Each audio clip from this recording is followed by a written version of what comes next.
Сосын ары қарай жалғастырып алып кетерсіздер.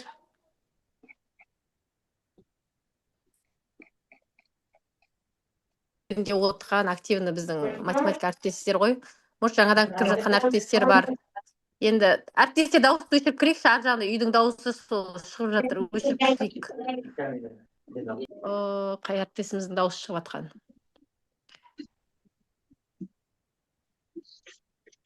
Болды ғой деймін, дауыс, артық дауыстарды өшіріп кірейік. Енді бізде максимум, енді білесіздер ғой, біраз жылдан бері жұмыс жасап келе жатыр. Осы ноябрь айынан бастап максималды түрде аудиториямызда қаншама мықты мұғалімдер бар, бірнеше әріптестеріміз бар, білесіздер. Қазіргі таңда біздің максимумның парақшасында олимпиада бойынша есеп байқауы жүріп жатыр. Оған кез келген математик студент болсын, мұғалім болсын, жалпы математика саласында жүрген кез келген мұғалім қатыса алады. Ол да бір керемет мүмкіндік. Аудиториямызда қаншама мықты әріптестеріміз өз тәжірибесімен бөліседі, басқа әріптестерге пайдалы бір қоржына тетіндей жақсы бір тәсілдерге қолдауды әрине күтеміз. Сондықтан парақшадан міндетті түрде бақылап отырыңыздар. Қаншама олимпиадалық есептер әртүрлі тәсілдермен шығарып салынып жатыр. Одан бөлек енді шығармашылық деп арнап жатырмыз ғой, осы ноябрь-декабрь айларын. Және геогебра программасына алдында өтініш жасап біздегі тренерлер өздері білетін геогебра бойынша 2 эфир өтті, Нұржігіт ағайымыз бен Арта ағайымыз. Және сол эфирде Бекжан ағайымыз активность танытып отырғаннан кейін, геогебрадан біраз хабар бар болғаннан кейін өтініш жасаған болатын. Егер геогебра программасына жақсы осындай әдіс-тәсілдеріңіз, өздеріңіз білетін бағыттар болса, әрине біз эфирімізде күтеміз, басқа әріптестеріңізбен бөлісе кетсеңіздер деп. Бекжан ағайымыз как раз бүгін реті келіп отыр. Мен таныстыра өтейін сіздерге. Жалпы Бекжан ағайымыз Ақтөбе облысынан екен, Хромтау қаласында, сол Хромтауда мектепте жұмыс жасайды. Енді жетістіктеріне мен риза болып отыр. Математикалық регатадан, облыстықтан 2-ші орын алған екен. Дарынды балаға талантты ұстаз педидеядан байқауда геогебра программасының мүмкіншіліктері тақырыбы бойынша республикадан 3-ші орын көрген шығарсыздар. Значит, уже геогебра біраз зерттеген әріптесіміз екен. Және математикалық прогрессия осы батыс жақта болады, білесіздер ғой, солдан облыс бойынша 3-ші орын. Және оқу және математикалық сауаттылық табысты синергия дегеннен облыс бойынша 1-ші орын алған екен. Бұл керемет жетістік, жас әріптесіміз. Өте қатты қуантады, сөзімізді тастамай, эфирге всегда активно болып, бүгін біз сіздерге геогебра бағдарламасы арқылы айналу денелерінің динамикалық моделін кескіндеу тақырыбы бойынша бар тәжірибесін бөлісуге тырысады. Барлықтарыңыз міндетті түрде эфирден кейін, бұл ағайда енді бірінші рет қатысып жатқаннан кейін кішкене жайлап үйренер, алдағы уақытта біраз тәжірибелерін ортаға бөлсін десеңіздер, міндетті түрде біткеннен кейін чаттарда, осы зумда міндетті түрде қолдауларыңызды күтетін боламын. Жақсы ма? Барлықтарың чатта отырсыздар ғой. Жақсы, Бекжан ағай, сізбен танысып жатқаныңызға, өзіміздің бүгін тәжірибеңізді ортаға бөлісейін деп жатқаныңызға әрине қуаныштымыз. Қазір запись жүріп жатыр, міндетті түрде толық қатысыңыздар. Және кері байланысты біз чатта міндетті түрде күтетін боламыз. Жақсы. Ал сәттілік, бастай берейік. Басқа әріптестер, өздеріңіз тәжірибелеріңіз болса, маған жекеге шығыңыздар. Мен осы бағдарлама бойынша біраз семинар жасап жатқан шығарсыздар, ашық сабақ жасап жатқан шығарсыздар. Кез келгеніңізді эфирге шақырып, күшті осындай аудиториямыздың өзіне қанша мықты мұғалімдердің бізде тәжірибесін көргіміз келіп жатыр. Ал жақсы сәттілік. Сәлеметсіздер ме, құрметті әріптестер? Дауысым естіліп тұр ма менің жалпы? Даусыңыз естіліп тұр. Артық үйде байқамай камераларыңызды қосып қойсаңыздар, өшіріңіздер, кішкене вниманияны аудармасын. Кейбір әріптестеріміз байқамай үйде шай ішіп отырып, ары бері жүріп қосып қоятындарыңыз бар. Сондықтан бір камераларыңызды тексеріңіздер. Әдемі болып отырғандарыңыз қосып қойсаңыздар болады. Сосын дауысы, әріптестер кішкене кедергі жасамасын, оны да тексеріп қойыңыздар.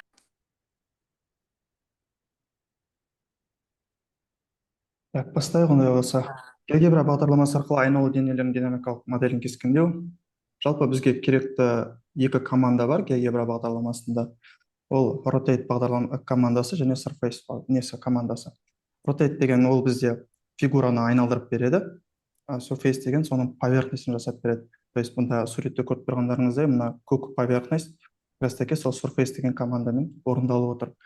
Көп сөз бай, жалпы есептердің түріне қарайық.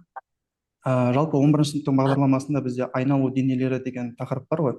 Біз сол конустарға, цилиндрлерге келген кезде ең алдымен осылай айналу денелерін өшіп бастаймыз. Экран көрініп тұрған жоқ қой. Экран көрініп тұрған жоқ?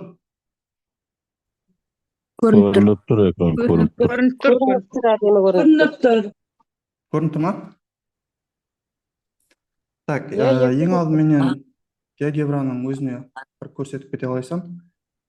Жалпы геогебраның ішінде сіздерде 3D модельдерді былай дайын модельдері бар ше, негізі мынаны көрсетіп кете салайын.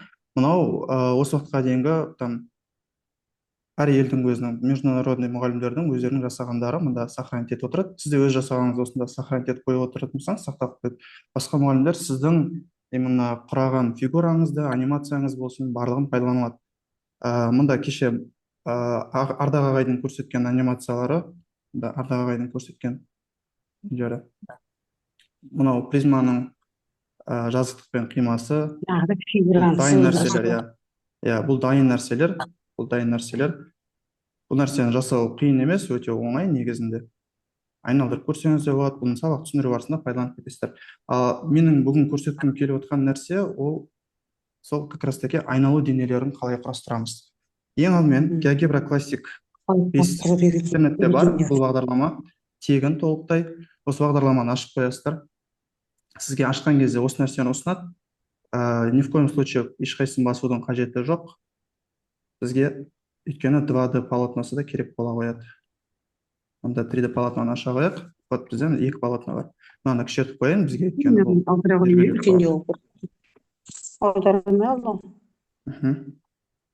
Так, міне біздің 3D полотномыз.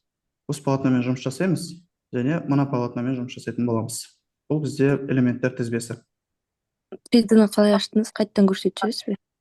Нені геогебраны ма? 3D-сін. Жарайды. Так. Мынаны көрсетіңізші, қандай сайтқа кіреміз? Хорошо, қазір. Так, бізге GeoGebra бағдарламасы керек. Негізі ноутбуктеріңізге сохранить етіп алған дұрыс болады, жүктеп.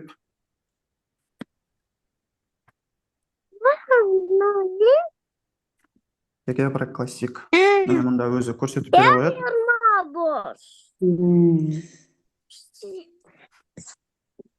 Міне сол бағдарлама. Қазір менің ашқан бағдарламам. Бұл интернет арқылысы, мен интернет емес, офлайн өзімдегі приложениемен жұмыс жасаймын. Түсінікті ғой? Так, екеуі бірдей жалпы, бір-бірінен айырмашылығы жоқ. Менде мынау просто офлайн версия. Ашқаннан кейін 3D полотно керек емес. Қойын өшіріңізші. Әріптестер, микрофонды өшіріп қойсаңыздар. Мынаны жылжытып қойып қоя салайық. Так. Енді мына фигураның айналу денесін айналдырғанда ось бойынша, СБ осі бойынша айналдырған кезде пайда болатын фигура қалай екен. Осына анимация түрінде, яғни динамикалық моделін көрсетейін мен. Ең алдымен бізге осы фигураның өзін сызып алуға қажет болады. 3D қалай қосылды? Маған прямой керек болады мына жерден. Мынаның бойыменен прямой сызып аламыз. Және осының бойынан микрофондарыңызды өшіріп қоясыздар ма, өтініш? Осының бойынан 2 нүктені ала қоям. Маған 4 вершина керек.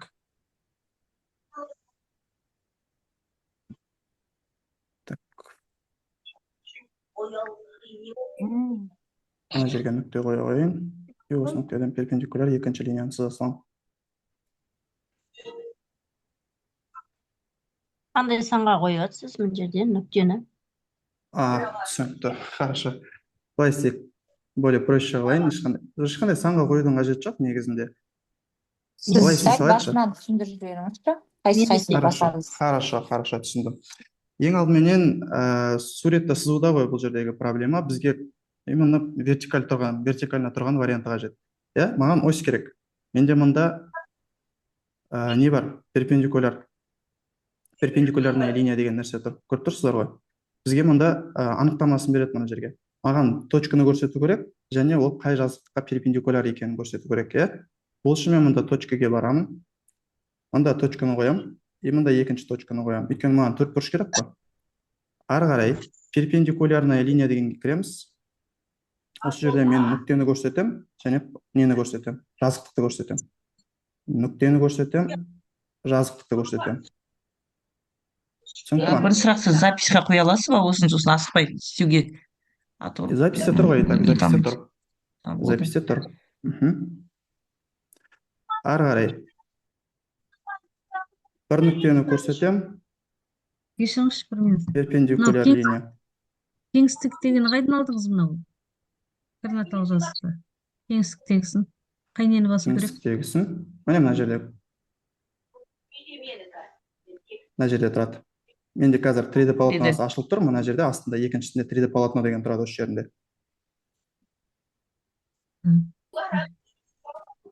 Түсінікті ме?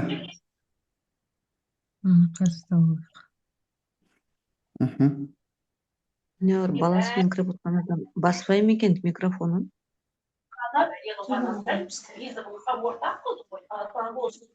Так, жалғастыра берейін, мен, Микрофонды қойсаңыздар. Қапез деген баспай жатыр. Түсінбедім. Мынау баласымен отқанды шығарып жібере салу керек қой группадан. Қапез дауысыңызды өшіріңіз. Қандай апасынан кішкентай ана жақта көріп. Қараймыз. Қапез дауысыңызды Мына өшіріңіз. бір фигураны құрастырып алдым.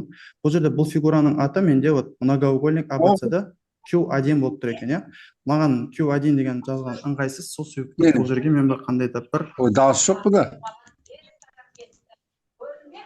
М деген әріпті қойып қояйық. Атын өзгертіп тастадым мен қазір ғана. Енді осы фигураны маған айналдыруға қажет қой. Маған осы фигураны айналдыруға қажет. Мына ось бойынша. Бұл осьті аты жөнін білу үшін біз просто так сол осьтің өзіне бассақ, мында өзі көрініп тұрады. Көрдіңіздер ғой, боялып көрініп тұрады.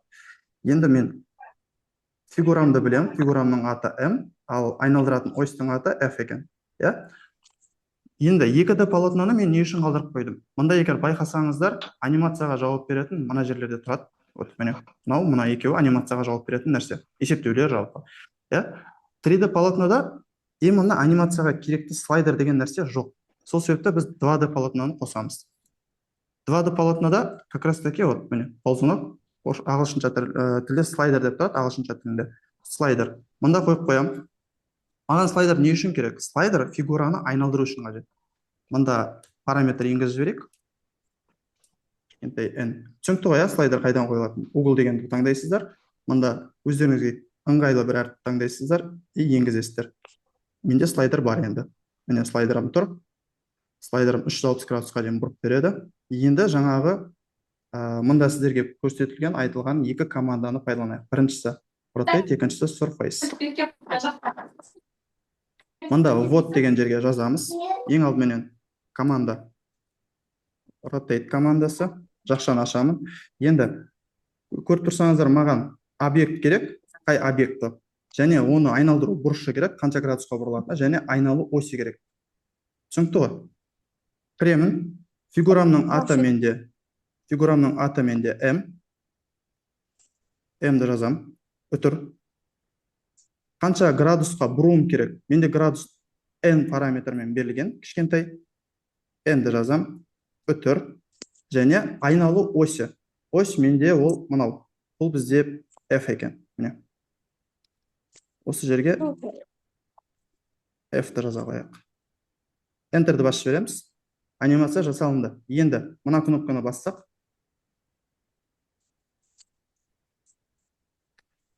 мынаны жасырып қоя салайық. Мына нүктені бассақ, міне біздің фигурамыз айналып жатыр. Енді жаңағыдай бұның енді өзінің артынан көлеңкесін қалдырып кету керек қой. Сол себепті бізге енді екінші команда қажет болады. Екінші командамыз бізде surface. Орысша тілмен айтқанда поверхность. Осыны салып жіберейік. Үтір. Дәл жаңағыдай объект керек. Объекттің аты менде М еді. Айналу бұрышы кішкентай N еді. Және несі? Осі F болды. Enter'ді басып жібереміз. Енді анимацияны қарайтын болсақ.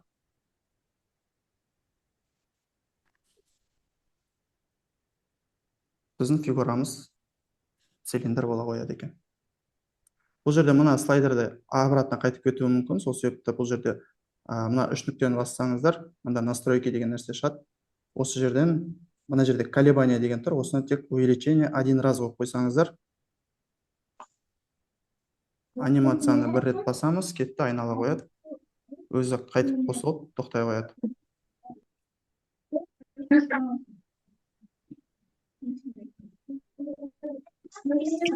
Бұл анимация әдемірек көріну үшін, мына артық элементтердің барлығын алып тастауға болады. Артық элементтерді алып тастау үшін біз не істейміз? Осыны алып тастайық бірінші. Жазықтық қала Кешіріңіз. Аны Surface'дің немесін жазғанды қайттан көрсетіп жібересіз бе? Сол жеріне қалдық. Міне команданы. Мынаны суретке түсіріп алыңыздар, немесе дәптерге жеке болса жазып алыңыздар. Екі команда. қойып қойдым, запись қойып қойдым. Олар үйреніп алып өттім, бірақ миыма кіріп шығып тұрған жоқ. Үйретіп жатыр. Сәлеметсіздер ме, қалдарыңыз қалай? Кішкене кешкіріп қалып едім. Микрофоны ашып тұрған адамдардың микрофонын жабалады. Біз енді бастадық. Түсінікті ғой да, жалпы. Басып тастаңызшы микрофонды. Микрофондарын басып тастаңызшы. Естімей жатыр. Екі сөзді жазу керек па міндетті түрде? Түсінбедім. Көрсеттіңіз ғой екі объектті деп. Сол екеуін жазу. Анимацияны жасау үшін бізге керек нәрсе сол. Слайдерді ұмытып кетпейміз, слайдерді параметр арқылы береміз. Ары қарай сол параметрдің өзгеруіне байланысты біздің объектіміз айнала беретін болады. Бұлайынан біз кез келген фигураны айналдырсақ болады, негізі кез келген фигураны. Біз мынаны қазір мен 4 бұрыш жасап отырмын ғой, 4 бұрыш емес, бұны 3 бұрыш қылып көрсеңіз болады, қаласаңыз ромб қылыңыз, қаласаңыз қандай да бір жұлдыз тәріздес бір фигураны салып алыңыз да, айналдыра беріңіз, айналған кезде көрсететін болады. Бізде мына 11-ші сыныптың кітабында айналу денелерінде көптеген айтып тұрған түзу сызықты, тік бұрышты, үш бұрышты катеті бойынша, немесе гипотенузасы бойынша айналдырып жатады, 6 бұрышты призманы айналдырып жатады, пирамидаларды айналдырып жатады. Соның барлығын оқушыға айтып жеткізу қиын ғой, осындай фигураны береді деп. Анимациямен көрсететін болсақ, уже оқушының елестете алу қабілеті де жақсы дамиды деген ойдамын мен жалпы өзім. Айналуды қалай да жасадыңыз, тағы қайталап жүрсіз бе? Екі команда. Мына команда маған керек объект, бұрыш және айналу осыны көрсетемін. Екінші команда мынау сияқты көк жапсырманы қаптап береді. Бұл бізде тоже объект, бұрыш, айналу осy. Ештеңке өзгермейді, тек команда өзгереді. Rotate және Surface. Осы екі команда ғана. Rotate деп жазуымыз керек, сосын сура. Бірінші мынаны жазып аласыз, мына команданы жазып аласыз. Екінші мына команданы жазып аласыз. Жазамыз, көрсетіп жіберіңіз. Міне, мұнда Әріптестер запись сақталады. Міне, мұнда вот деген нәрсе тұр. Так, бұл түсінікті болса, келесі фигурасына өтіп кете қояйық. Вот міне, бірлік квадрат берілген. Бірлік квадратты BD диагоналына перпендикуляр болатын, және B төбесі арқылы айналдыру керек. Айналдырған кезде бізде қандай фигура пайда болады? Осы фигураны көрсете қояйық.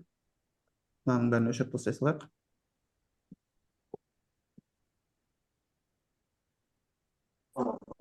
Так, ең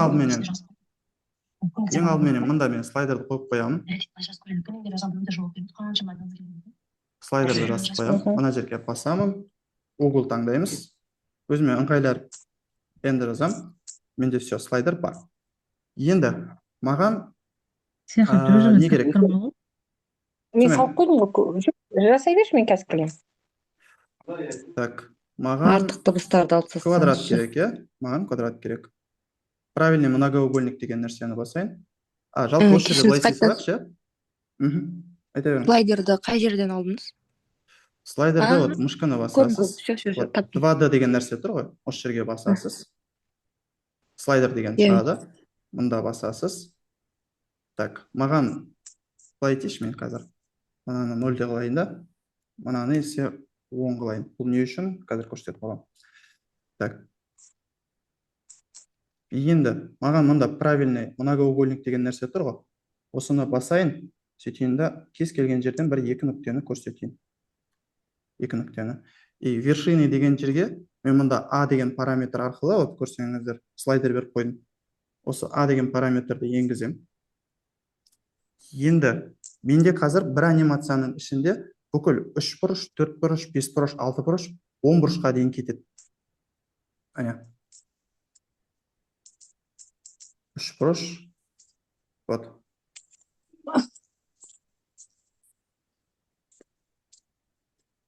Әне. Енді маған перпендикуляр линия керек. Диагональға, дұрыс па? Мынандай перпендикуляр бір линияны сызып қоя салайық. Міне. Енді менің фигурамның атауы қалай өзі? Фигурамның атауын табу үшін фигураның өзіне басам, многоугольник 1 дейді. Бұл ыңғайсыз болған жазуға, өйткені ана жақта көп сөз жазу керек болады. Сол себепті қандай да бір параметрмен бере саламын. Допустим, бұл P деген әріппен белгілене қойсын. Менде ось бар жаңа сызған. Бұл осымның аты кішкентай r екен. Міне тұр. Болды, жаттап қалдым. Енді жаңағы екі команданы енгізейік. Біріншісі rotate команда. Элементімнің атын мен жаңа P деп атадым. P деп атадым. Айналу бұрышы N, слайдердің атын көрсетем. Және айналу осы бізде R болды, кішкентай. R болды. Міне. Енді мен мына слайдерді айналдыратын болсам, менің фигурам осы остың бойынан айнала қояды. А енді жаңағыдай сыртын қаптау үшін біз дәл сол команданы rotate surface-ке алмастырамыз. Аша қояқ жақшаны. Объектіміздің аты P, айналу бұрышы N. Ой, не бастар? Сабақ оқытқан болсын. Айналу бұрышы N және айналу осы R бола қояды. Ал, мына кнопканы басатын болсақ, бізде сол фигурамыз айналып келе қояды.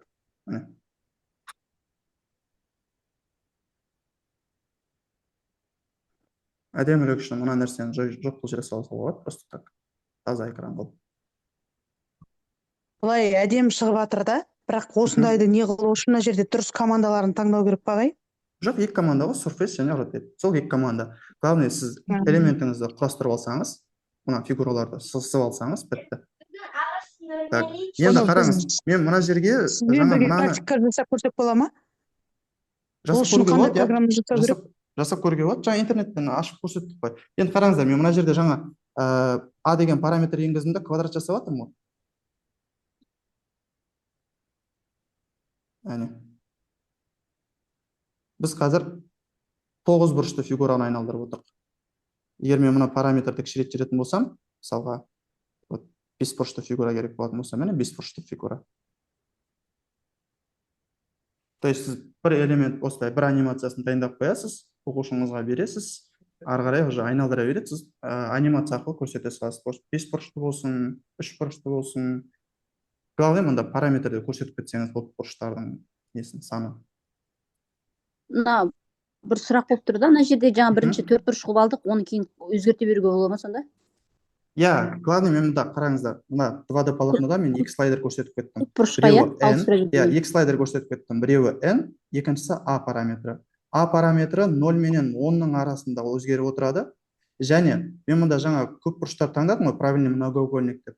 Осы жерге көрсеткен кезде правильный многоугольникте біз екі нүктені көрсетеміз, потом оның неше вершинасы бар екенін көрсетеміз.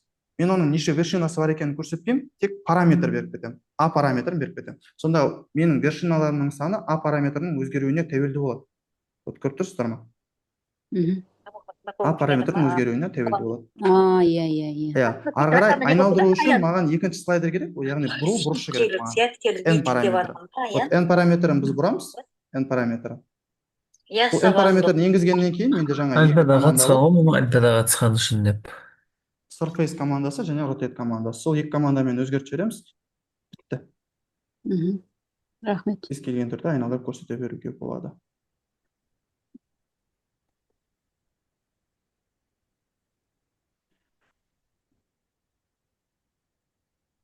Жалпы түсінікті ғой, Так. Ары қарай. Ұмытып қалмасақ түсінгендей болып отырық қазірде. Ағай, менде былай шықты деңізші, бірақ айналмай тұрандай. Сіздік сияқты уақытылы бет көрсетпей тұр. Еще фигураны дұрыс алмадым бірақ. Ештен кетпейді ол. Неге айналмай тұр? Айналып тұрған жоқ па сізде? Жоқ, андай болып тұрған жоқ, сіздік сияқты анимация шықпай тұр. Сіз параметріңізді өзгерсеңізші, жаңа бұру параметрі қайда сізде? N бұрыш бойынша. Жоқ, сіз угол бермегенсіз ғой. Сіз угол бермегенсіз. Жоқ, раньше красивее. Бірінші бұрыш беруім керекпін бе? Міне, қараңызда. Мен мұнда команда бердім ғой. Онда слайдер беріп кеттім, иә? Вот ползунок. Ползунокты енгізем. И мында сіз число беріп отырсыз, көріп тұрсыз ба? Число беріп тұрсыз. А оны углға өзгертіп қою керек, бұрыш көрсету үшін. Бұрыш көрсету үшін мында өзіме керек параметр қойып қойдым, n параметрі. Міне 0-ден бастап 360-қа дейін. Мынаны өзгертіп отыруға болады, негізі. Мынаны 360 емес, 270 градус деп көрсете салуға болады. Уже жабылмай қалған бір не шығады, иә? 45 қыла бере ме негізі өзгертуге? Жоқ, бұл 45 ол несі ғой, просто сан ғой, оған мән берудің қажеті жоқ. Міне минимальный интервал көрсетіліп тұр ғой. Минимальный 0-ден бастап 360-қа дейін деп отыр. Просто бұны берген кезде сізде просто 45-те тұрады да ол. Оны қайырып қоя салуға болады, міне 0 қылып. Түсінікті ма? Сосын тағы бір айта кететін нәрсе, мына жерде өткен сабақтарда енді удалить жіберіп өтті ғой, керек емес элементтерді ше. Мына анимация жасау кезінде олай удалить жіберуге болмайды. Неге? Өйткені сіз өзіңізге керек емес, но мешать етіп тұр деп бір нүктені өшіріп тастайтын болсаңыз, допустим, мына нүкте маған мешать етіп тұр деп удалить ететін болсам, анимация жоқ болып кетеді. То есть біз бұл жерде ешқандай удаление жасамаймыз. Бізге керек емес элементтерді жасырып қойғымыз келетін болса, онда просто мына жерден қараңыз. Мына кнопканы бассаңыз, все, элементіміз жасырылып отырады. Вот міне. Бассам пайда болады. Тек жасырып қойып отырасыздар. Өшіріп тастауға мүлдем болмайды. Түсіндіре алдым ба жалпы? Так, мына есепті көрейік та, шығарып осылайынан жасап.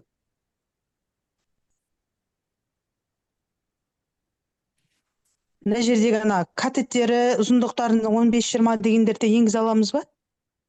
15-20-ны ма, иә, мына неге географияда мында көрсетіп кете саласыз ғой. Бірақ сізге главный несі керек па, моделькісі керек па. Ары қарай уже сол нәрсені оқушымен дальше өзіңіз значенияларын жазып істеп кете бересіз ғой. Мен бұл жерде именно точный копиясын жасап беремін деп айтып жоқ. Мен бұл жерде именно нені енгізуді көрсетіп жатырмын. Анимациясын көрсетіп. Өйткені біз именно соны елестете алу қиындау ғой, жаңағы фигураларды айналдыру кезінде. Соны многоугольникті қойып алдыңыз ғой. Содан кейін жаңағы многоугольникті қойып алдыңыз ғой, иә? Содан кейін ары қарай анау дөңгеленіп байланып кететін дүние қалай шығып кетті? Міне. Екі команда. Біреуі rotate командасы, екіншісі surface командасы. Я жаңа жазып алыңыздар дедім ғой бұл нәрсені. Оны қай жерге жазамыз? Команда. Мұнда түсетті ғой жаңа. Астына жазасың ғой, ең астына. Подождите. Қай жеріне жазамыз, соны түсінбей жатырмын. Қазір келесі анимацияларды көрсетем ғой. Мен именно тек осы екі командаға ғана алып отырмын бүгін есептердің барлығын жалпы. Ары қарай осы екі команданы үйреніп алсаңыздар, негізі бұдан бөлек анимацияға жауап беретін тағы бірнеше команда бар. Просто команданың атын жазсаңыз да? Иә. Так, мына есеп қалай? Жоқ, сол команданың атын қай жерге жазамыз? Ана вот деп тұр ғой төменгі жағында. Иә, сол жерге. Вот міне қараңыздар, мына есеп қалай? Маған тікбұрышты үшбұрыш керек. Географияға кіремін. Тікбұрышты үшбұрыш сызып алуым қажет. Примерно ұқсастырып сызып алсам да жарайды. 15-20 деген пропорцияны сақтаудың қажет жоқ. Маған главный осыны фигураны айналдырған кезде қандай өлшем шығады, сол нәрсені көрсетіп берсем жеткілікті. Міне, мынаны сыздық. Енді маған мына суреттегідей перпендикуляр линия керек. Мына ось керек. Бұл осьті көрсететін болсақ, иә, маған мына төбесінен перпендикуляр өтетін бір ось керек. Так.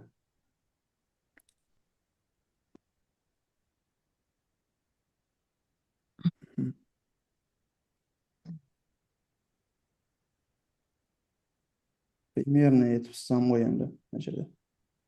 Прям идеальный пропорция сақталудан қажет жоқ, главное фигураны көрсете алсақ болды. Так. Негізі берер мүмкіндігі көп екен, иә? Өзінің де былай түсінеді. Иә, міне осындай фигура болды менде. Міне тікбұрышты үшбұрыш және оның гипотенузасына перпендикуляр түскен ось берілді. Енді маған бұдан айналдыру үшін маған мына төбесі арқылы мына ось бойынша айналдырып шығу қажет қой. Мына фигураның өзі қандай фигура екен? Т1 дейді. Т1 маған жарайды. Аты нормально. Аты бір қиын емес. Екіншісі, маған беріліп жатқан түзуім F. Осім F. Так, слайдер салмапты. Мене слайдер сал жүрек. Мұнда слайдер қой жүрек, ползунок. басамын. Google слайдердің атын берейін. Слайдердің аты 0-ден 360-ға дейін сохранить кеттік. Енді жаңағы екі команда. Біріншісі. Жақшаны ашам. Элементімнің аты многоугольник ABC. Бұл Т1 болды, иә? Мұнда қандай ат көрсетіліп тұр? Дәл осылай жазасыз. Үлкен әріппен болса үлкен әріппен, кіші әріппен болса кіші әріппен. Өйткені мұнда үлкен әріппен кіші әріп әртүрлі параметр болып есептелінеді. Енді Т1-ді жазайын. Бүтір қоямын. Айналу бұрышы менде n параметрмен берілген, және айналу осі менде f параметрмен беріліп қойған. Enterді бастым. Тексеріп көрем. Менің фигурам айналып отыр. Барлығы нормальны. Енді жаңағыдай поверхностьін жасап тастаймыз. Жақшаны ашам.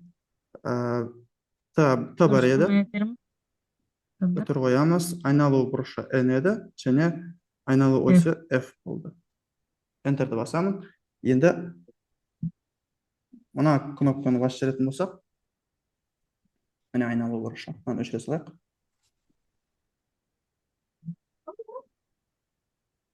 Тема. Ол сияқты. Но просто былай қайтып кетіп отырады, сол себепті мұнда 3 кнопканы басасыздар да, чтобы бір рет барып тоқтау үшін. Мұнда колебания деген тұр. Мына жерде кнопканы басып настройка кірген кезде, міне пауза деген өзі кіріп тұрады. Осы жерде колебанияға кіресіздер да, увеличение один раз деген. Оригиналы керек болады өзі. Оригиналы керек болады деймін. Ағай, микрофонды өшіре тұрасыз ба? Прям мынау, иә? Геометрияның несілер. Бұл 10 мен 11-ге жарайды шығар да? Или басқа сыныпқа да көріп қалған? 11 сыныпта ғой бұл бағдарлама өзі бізде. 11 сыныпта айналу денелеріне келеміз. Айналу денелеріне қатысты бірінші айналу денесіне кіреміз. Айналдыру түсіндіреді. 7 сыныпта салу бар ғой, соған да келтіре аламыз ба? Салу есептеріне ма, иә, бірақ бүгінгі тақырып менде именно айналу денелер болғандықтан айналу денелерін қарастырып отырмын. Атак былайынан геометрияның ішінде салу есептеріне келтіруге болады. Мұнда инструменттер өте көп инструменттер. Мен просто өзімнің қарастырып жатқан бағытым именно анимация арқылы осылай оқушыларға былай көрсетіп беру. Оқушылар елестете алу үшін. ОБТ-ның есептерін түсіндіреміз ғой, осылай қиып алып тастағанда, бүйткенде, сөйткенде дегендерді келтіре аламыз ба? Тек айналдыра бермей. Қалай қиып алып тастағанда деп? Мысалы, тікбұрышта параллелепипед беріледі, оның осында диагоналдарын осында қималғанда осылай болады деген сияқты бір есептер келеді ғой, 10 сыныпта ОБТ-да. Оны көрсеттім ғой жаңа. Кешіріңіз ағайын, маған қарап жүресіз. Сіз кеште қосылдыңыз ба? Мен жаңа оның дайын анимациялары бар мұнда негізі, в принципе. Сол жақтан көрсетіп бердім ғой. Сол жақтан қарап алсаңыз болады. Кешіріңіз, ағай мұнда қарап жүріңіз. Менде бар ғой, неге құрылмай қалды дейін, стенасы орынбай қалды. Бірақ айналып тұр. Қай жерін тастап кеттім. Екінші команданы енгізбеген шығар, екінші команданы енгіз деді ғой. Сіз менімен параллельно сіз отырсыз ба қазір? Иә. Слайдер енгіздіңіз ба мұнда? N тең 360 градус деген. Иә, міне. Бұны салдыңыз. Енді екі команда керек сізге. Былай істейік қазір. Менімен бірге қайтадан істеңіз. Мен мұнаны өшіріп тастай салайын. Қайтадан жасаймыз. Так, екіншісі Powernote деген команда. Мұнаны өшіріп тастай салайын. Вот міне, алғашқы элементім тұр. Дәл осылай тұр ғой сізде. Иә? Енді жазыңыз. Запись сақталып жатыр ғой, иә? Иә. Т1 бүтір, команда N бүтір. И менде түзудің аты F. Осының аты F. F-ті бастым, бітті. Екінші команда. Жақшаны ашам. Сен шашың шулар қазір, бомбылақ. Сөйтемізді дәл жаңағы нәрселерді жазып шығамыз. Т1, айналу бұрышы N, және түзуі F. Бітті. Enterді басам. Сосын мұнаны сохранить етіп қойғаннан кейін бар ғой, негізі сохраниттерден алдым. Бірінші өзіңізге керек идеалға жеткізіп қойсаңыз болады. Мұнда есе керек емес элементтерді былай жасырып қоя саласыз. Мұнда минусты бассаңыз, сізге керек емес элементтің барлығы жауып тұрады. И көзді мозолить етпейді, бір сөзбен айтқанда. Сізде тек қана мына кнопка қалады, мынаны жауып қоя саласыз. Сөйтесіз да мында керек емес элементтерді просто басасыз да, и вот показывать объект дегеннен галочканы алып тастайсыз. Бітті. Сізде ось бар, үш бұрыш бар, және кнопка бар. Охай, түсінікті, рахмет. Бастыңыз, міне көрсете береді. Ары қарай уже айналдырып көрсете бересіз. Вот мен әдемі да былай көрсеткен кезде. И жаңағы сұрақ қойсам бола ма? Аха. Мына ползунок деген жерін айтып жібересіз, сол жерін ұқпай жатырмын. Бұнда 2D полотноны ашайық. Ползунок қайда пайда болады? Именно 2D полотнода болады. Ол 3D полотноның ішінде жоқ. 2D полотноға кіресіз, бір рет басасыз. Сол кезде мында міне көрдіңіз бе? Ползунокты басасыз, бастыңыз. Именно либо число, либо угол. Угол таңдаймын, Либо число, либо угол. Айналдыру үшін сізге угол керек, а қабырғалар санын көрсету үшін сізге число керек болады. Бұл жерде уголды басам, е? Вот қараңыз, мынаның өзін былай, мысалы, оқушылармен біз ауданын табатын болсақ, осыны айналдырған кезде ше, вот мына цилиндр уже ішінде көрініп тұр. И оның радиусы қанша екені де көрініп тұр уже. Вот айналдырған кезде. То есть біз бірінші қиық конустың ауданын тауып ала қоямыз, қиық конустың. Сосын мына ішкі элементінің ауданын тауып ала қоямыз, бітті есеп. Шыға келеді. Мынау негізі бұл есеп Балаян кітабынан алынған. Мен мынаның өзін осылай берілген кезде өзін шыны керек елестете алған жоқпын ше, айналған кезде қалай болатын. Уже анимациясын қараған кезде уже көрініп тұрды, уже конус болып кететіні, конуске айналып кететіні. Конуске ұқсамайды негізі, мынау уже шықса какой-то бір китайский шляпа ма соғып кетеді. Так, кеттік ары қарай. Мына фигураны айналдырған кезде қандай фигура пайда болады? Геогебра классик 5 апай, апай. Мынаны айналдырып көріңіздерші. Сізге не обязательно 60 градус болуы. Егер қаласаңыз, чтобы идеально болу үшін 60 градус салыңыз, бірақ примерно ұқсастырып салсаңыз, главное оқушы елестете алса болды ғой. Ары қарай уже чертежін алып аласыз да жазып көрсетіп кете бересіз ғой. Қиық конус ішінде қиық конус болатын сияқты, бірақ несі? Ішінде конус қиып. Қиық конус болады. Сыртыда қиық конус болады, ішінде мына бір бөлікте қалып қояды өзі. Сіз көре салуға болады. Ішкі бөлігі кәдімгі конус болып қалады, иә?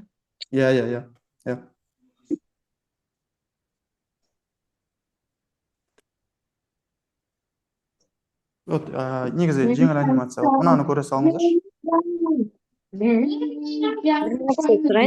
Жаңа дуанды полотно дедіңіз ғой, сол қай жерде? Так, пластик мен жабайын онда.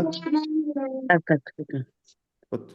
Қараймыз. Геогебра классикке кіреміз.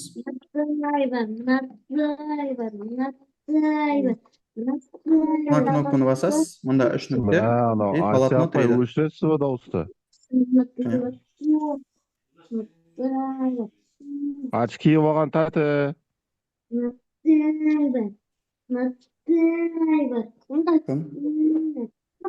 Ася апай, сіздің микрофон қосылып тұр. Өшіре аласыз ба? Әріптестер, сосын запись сақталады, ағайға қолдау білдіріп отырайық. Кедергі келтіріп қайта-қайта сұрай бермеңіздерші, запистен тыңдайсыздар. Ползунок тоже қанша рет сұрады ғой, 10 рет түсіндірді ғой құрысы. Жоқ, полотно деді ғой. Полотно. Экранды өшіріп тастайсыздар ма, мұнда кім сызып жатыр біреу? Өшіріп тастасаңыздар сызған кісі. Так, мынаның анимациясын өздеріңіз сызып көріңіздерші жалпы. Мынау тең қабырғалы 3 бұрыш. Ось бойынша айналдырамыз. Бірінші бұрыш салып аламыз, иә? Бірінші 3 бұрыш салып аласыз. Ось көрсетесіз. Так, қазір бір минут. Так, 3 бұрыш салып аламыз. Мен мынаның 2 вариантын сыздым өзіме, бірақ екінші вариант өзіме қаттырақ ұнады. Сен бірінші вариантқа қарағанда, екінші вариант сен чуть более мудренный ше, жалпы. Так, былай әдемірек. Ден сұраса бола ма? Бағана басында сақталған сабақтар қай жерде дедіңіз? Сабақтың соңына таман көрсете саласыз ба? Сақталған сабақтар. Жарайды. Сіздер сіз көре беріңіздер, мен мына әріптеске көрсетіп жібере салайын. Мұнда қараңыз. Мұнда 3 сызықты көріп тұрсыз ғой. Вот 3 сызықты басасыз. Открыть деген кнопка тұр. мында ашқан элементте мына жерде аз негізі ше, анимациялар аз, бірақ бізде мында поиск деген нәрсе бар. Мында поиск деген нәрсе бар жалпы. Сол жерден өзіңізге керек нәрсенің атын жазасыз. Мында допустим бізге тангенс деген функцияның несі керек болсыншы, мысалға. Атын жаза қоямын, мен просто y тең тангенс x деп. Іздеймін, тангенс x-тің графигіне қатысты, міне мына орыстарды істеген, мынау білмеймін қандай бір нетер екен, Иванович деген кісі істеген екен. Ник Блэквуд. Вот жасаған кісілер ғой мынау. Солардың анимациялары шыға қояды. Сізде өзіңіздің жасағаныңызды просто так солай жұрттармен бөліскіңіз келетін болса, мында Save Online деген кнопка тұр, осы жерге сохранить етіп қойсаңыз, онда уже GeoGebraның өзінің общий базасы бар, сол базаға келіп түседі. Ары қарай басқа мұғалімдер басқа қаладан именно сіздің GeoGebrалық анимацияңыздың атын жазса, сіздің анимацияңыз ол кісіге шығып береді. То есть общий доступқа бересіз. То есть бұл жерде біз тек қана өзіміз үшін жасап қоймаймыз, еще біз бөлісеміз басқалармен. Ешкімге көрсетпей, бөліспей, өзімде ғана сақталатын жағдай жоқ па? Бар. Бар, ондай жағдайда бар. Мында екі кнопка тұр ғой міне. Save online, save to your computer деген. Рахмет. Мында сохранить етесіз, өзі сохранить етіп тұра қояды.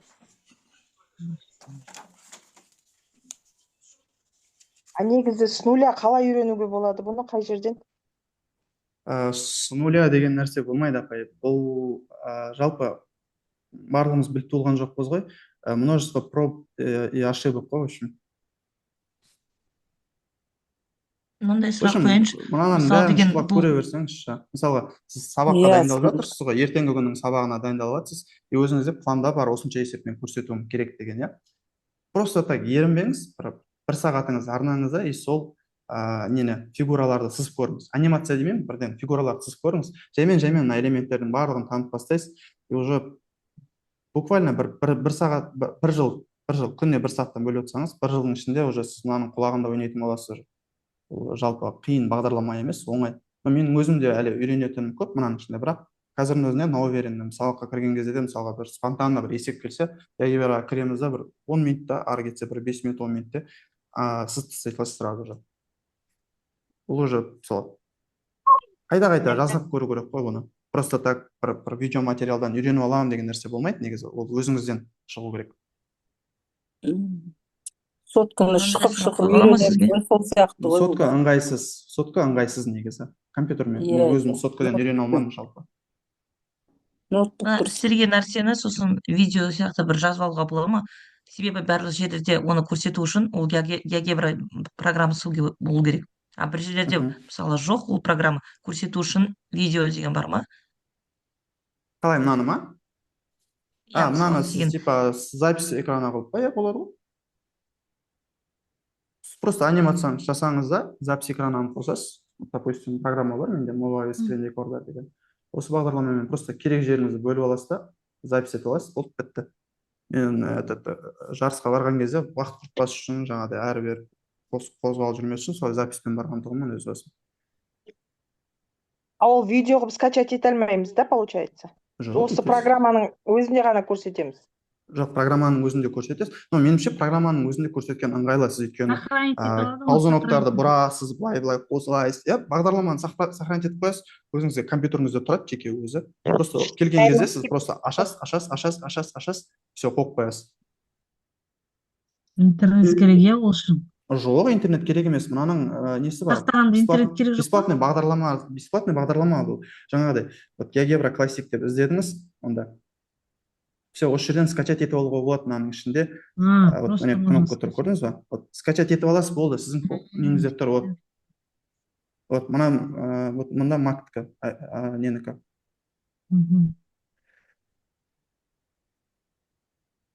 Мен өзіме просто солай сохранить етіп қойдым, что ыңғайлы, мен күнделікті жұмыс жасау, геометрия сабағында қолданып жүрмін ғой. Скачать можно, да. Именно классик версиясын скачать етіп алыңыз. Именно классик версиясының ішінде калькуляторы да бар, геометриясы да бар, 3D-сі де бар, и несі алгебрасы да бар, барлық элементтері ішінде бар. Жаңағы есеп не болды сонымен? Салып қойдық. Шығып тұр ма? Шықты ма жаңағы нәрсе? Көріп тұр ма? Қойдық, енді только айлану керек бізге. Айналып тұр ма? Мен Так, кәне кнопканы басыңызшы. Айналып тұр ғой. Айналып тұр, әдемі. Мен қарап жатсыз ба? Бірақ сізде бұл не ғой да? Просто үшбұрыш қой да? Жаңағыдай тікбұрыш емес та? Мен дұрыс деп жатырмын ба? Жоқ, жалпы әдемі, айналып тұр ғой. Кез келген фигураны айналдыра бересіз ғой, дәл осылай, иә. Ары қарай оформление өзіңізде. Дұрысымен көрсетіп жатыр, иә. Енді айналдыратын салу керек болып. Дұрысты сала алмай отырмын. Қайсыны, мынаны ма? Көп салып алдық түзуді. Енді айналдыратынды. Әріптестер қалай қайту қалай еді? Жаңа қайтып кетіп тұр ғой менің нем. Қайта кейін қарай. Сол қай жерде? Мында жаңа слайдер кнопкамыз тұр ғой мында. Алгебра бөлімінде. Мына жағы алгебра бөлімі. Осы жерде слайдердің кнопкасы қайда? Соның 3 нүктесі тұр құрамында. Паузаны басыңыз мында. Вот мында паузаны басыңыз. Так, әне 3 нүктені басыңыз. Так, настройки. Я. Мында енді төмен түссеңіз, әнде колебаниеде тұрсыз деп көрдіңіз ба? Увеличение один раз қалып қойыңыз. Төменге түсіңіз, я. Увеличение один раз. Все, бір рет тоқтайды. Өзі анимацияны аяқтап барып, тоқтай қояды. Бекжан ағай, сізге өтініш та. Қазір осы шығаратын есебіңізде басынан бастап бірінші үшбұрыш салуды, түзу жүргізіп, кейін үйретіңізші асықпай бірге. Енді бүгін үйретем деп айта алмаймын, оның барлығы негізі ұзақ сабақ қой. Оның өзінің каждыйның ішінде. Жаңа сізге Ақнұр ханым айтты ғой, егер болашақта ұсыныстарыңыз болса, жазыңыздар, мен ұйымдастырып беремін деді ғой. Егер өткізіп бер деген өтініш келіп жатса, мен өткізіп беруге дайынмын, как бы. Қиын нәрсе емес қой.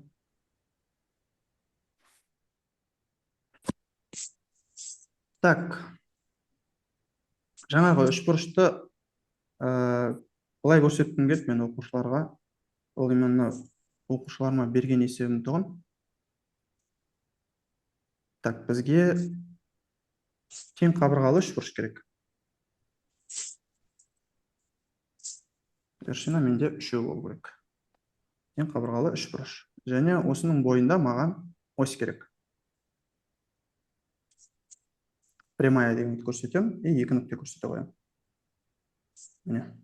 Енді, мен мына жерде қазір сәл түсінбей қалуларыңыз мүмкін. Мен мынандай бір сызық-сызығым келіп отыр. Мынандай сызық.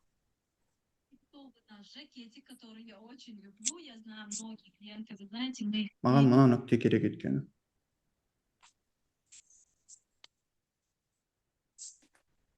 Так, енді мына ось маған керек емес. Бұл осьті жасырып қоямыз.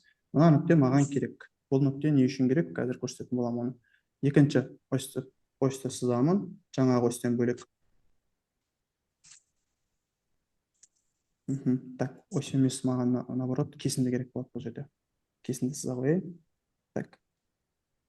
Оп, и оп. Мына кесіндіні сыздым.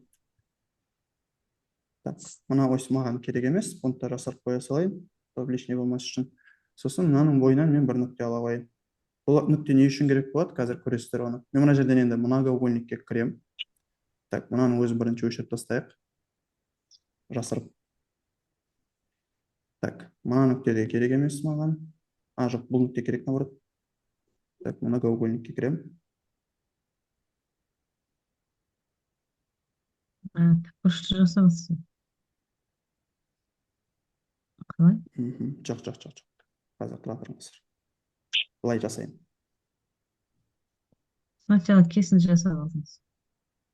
Иә, кесінді жасап алдым. Сол кесіндіні мен былай біріктірейін деп едім. Бұл не үшін болып жатыр? Өйткені мен мынаны былайынан салғым келіп отырды. Так. Енді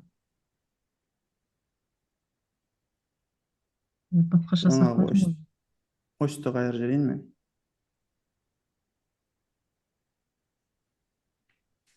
Все. Енді анимация жасауға болады. Так, фигураның атын қарап алайық. Фигураның аты бізде один екен. Әдем емес ат. Әдемірек бұны. Сол жағындағы запистерді қалай ұзартады? Многоугольник деген өздері жазып тұра ма? Иә. ось менде. қараңызшы. Осьті қалай ұзартуға болады, менікі қысқа болмайды. Осьтің атын мен кішкентай F қояйын. Ал, мына осьті ма? Осьтерді қалай ұзартуға болады? Я менде анда Ұзартпайсыз ғой, міне мында көрдіңіз ба? Прямая деген нәрсе тұр ғой. Сол прямая деген нәрседе екі нүкте көрсетсеңіз, өзі түзу сызық береді, просто сол екі нүкте бойында. Жоқ, я имею в виду жалпы. Мына X, Y осыны қысқа болып тұр, менде соны ұзартуға деймін. Қой ғой.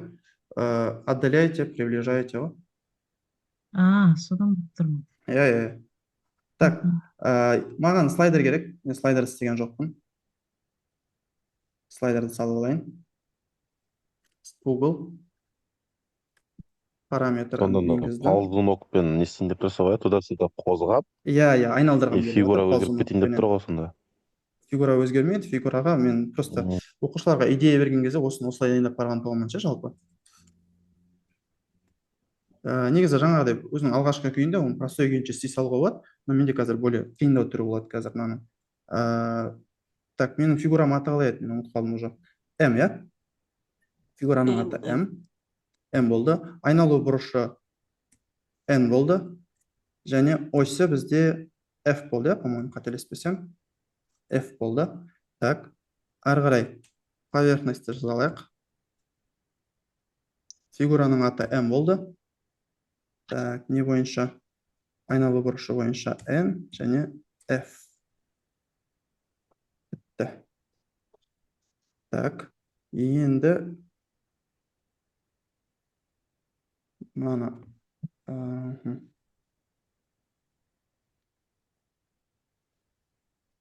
құрта салайық. Соттан болмас үшін. Все, менде керек нәрсенің бәрі бар. Енді айналдырайық.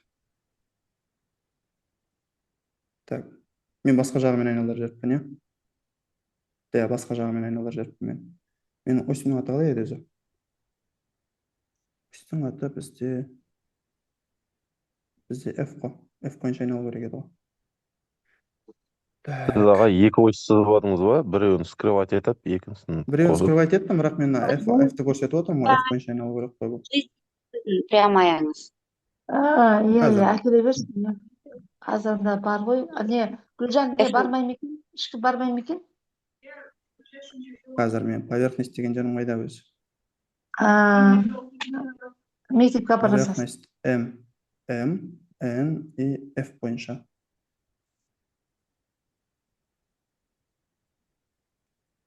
Прямаяңыздың атын ауыстырып көріңізші. G деп. Ана екінші прямой. Прямойымның аты мына. Көреге жарайды.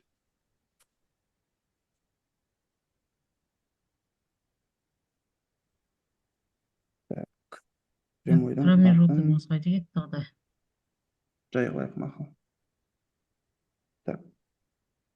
Прямойдың аты жай болып тұр ма енді? Үлкен жай болып тұр. Мына нүктелерді өшірмегенде көруші едік, қай прямой екен. Сіз бәрін жасырып тұрсыз. Жоқ, міне көріп тұрмын мен. Все. Қайсысы басылып тұр? Қай не, G ма? Иә. G ғой. G менде басылып тұр. Так, енді көрейік қайтадан. Фигураның аты M болды. Айналу бұрышы N болды. Және кішкентай екен ғой. Және үлкен J болды. Енді дұрыс болды. Так. Поверхностьін сал жүрек. Фигураның аты M, айналу бұрышы N, және айналу осі J. Үлкен J. Так, все, енді дұрыс болу керек. Енді дұрыс болды. Так, менің слайдерім міне тұр. Вот, айналды.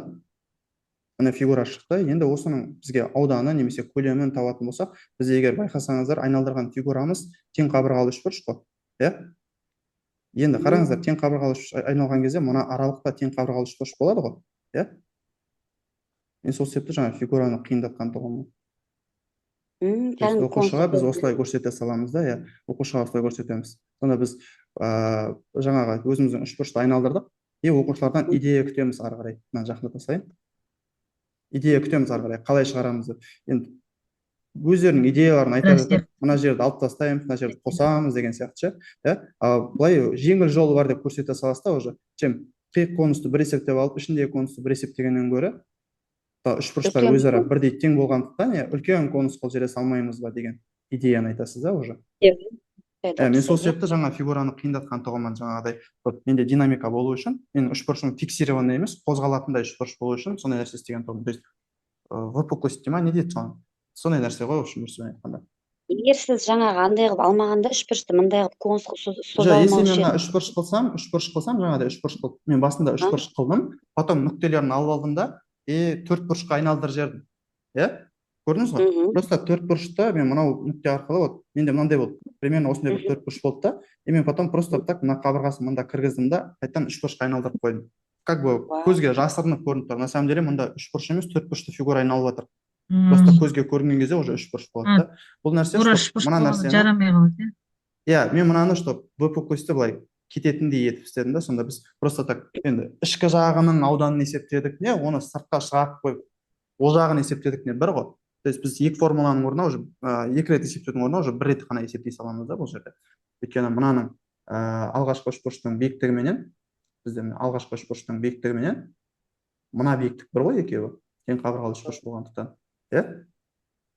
Қиық конус қылып былай көрсете салсаңыз да болады мына нәрсені ше, былай тік бұрышты трапецияны айналдырғанда деген сияқты ше, сізде уже варианттар саны көп есепті көрсетудің ше. Біз просто так мына жерде мен тік бұрышты трапецияны айналдырып жатырмын. Сәл қисайтып жіберсем, дөңес көп бұрыш, төрт бұрыш бола қояды. И все, айналдыра бересіз уже. Бола ма? Біз жаңа үш бұрышты жасадық қой, сол кезде сіз тең просто істей салдыңыз ба, әлде кәдімгі тең қылып істедіңіз бе? Тең қылып істедім. Онда не бар ғой, вот многоугольник деген жерде екі нәрсе бар да бізде. Біреуі правильный многоугольник, екіншісі обычный многоугольник. Обычный многоугольниктің ішінде біз кез келген форманы бере береміз. Мынаны обратно қайырып жүре салайықшы.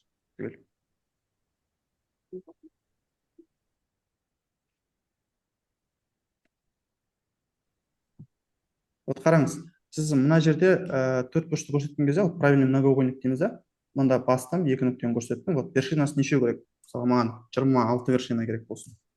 Міне. Мынау барлық қабырғасы фиксированный, одинаковый, тең қабырғалы 26 бұрыш. Мында многоугольник деген жерде біз уже произвольно ұрасыз ба? Былай қоясыз, былай қойдыңыз, былай қойдыңыз, былай қойдыңыз, былай қойдыңыз. Все, кете береді. Мынаның өзінде айналдырып тастауға болады қазір осы күйінше ше, осы тұрған күйінше.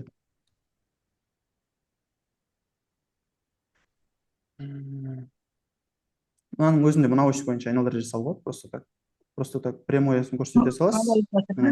Прямойысын көрсеттіңіз, бітті. Мына фигураны қазір айналдыруға болады. Бұның атын біліп алайық біз бірінші. Үстінен бастым. Менде многоугольник 2 деп тұр екен, некрасивый, ұзақ. Просто үлкен М қылып жібере салайын мен бұны. Осьтың атын қарайық. Осьтың аты менде не болып тұр? P1 болып тұр екен, иә. Оны какой-то бір үлкен G мен жазып қоя салайық. Все, G бола қойды. Ары қарай енді мына слайдер бермеппін мен. Слайдер бере салайық. Слайдерімізде Google. Онда кішкентай N. Окей. Жаңа екі команда ғой. Так, фигураны аты қалай еді? Не деп атадым, ұмытып уже. Прямая J, многоугольник. Үлкен М. М, да? Үлкен М қылдым, все. Все, аттарын даттап алсақ болды, главное. Так, М.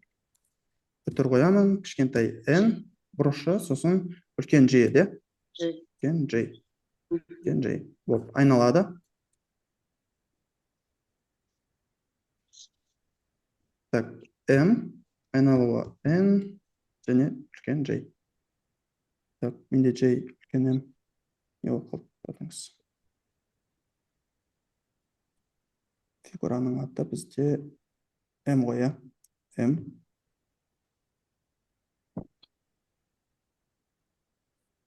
Так, декорректный аргумент точки М дейді. Басқа атпен көрейікші. Дубликат жасайсың. Екі рет М болып кеткен жоқ. Бұл жерде екі рет М болып кеткен жоқ. Ана фигурамызда М болды ғой мана. Басқа бір. Да. Қағылып көрейік.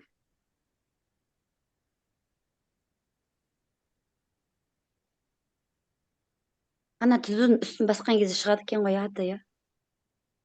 Жоқ, бұны айналдыра алмаймын дейді. Негізі солай ғой. Мынаны айналдыра алмаймын деп тұр. Почему-то. Некрасивая. Дөңес емес фигура дөңес болғасын емес болып тұрған. Наверное, солай да шығар. Былайынан етіп көрсекші. Жоқ, айналдыра алмай тұр. Айналдырмай ақ қояйықшы. Басқа есеп шығара бер. Так. Ал мына фигураны қалай айналдырамыз? Кешіріңіз, мен естімей қалдым. Мына есептерді қай кітаптан, қай оқулықтан алдым дедіңіз? Балаяннан алдым және 11-ші сыныптың несінен алдым, геометриясынан алдым. Мына есептер 11-ші сыныптың геометриясындағы есептер, мына есеп 11-ші сыныптың геометриясында бар. Қателеспесем, либо Б тобында жатыр бұл, либо С тобында жатыр. Сосын мына есеп геометрияда жатыр. Оны 11-ші сыныпқа сабақ беретін мұғалімдер танитын шығар мына есепті жалпы.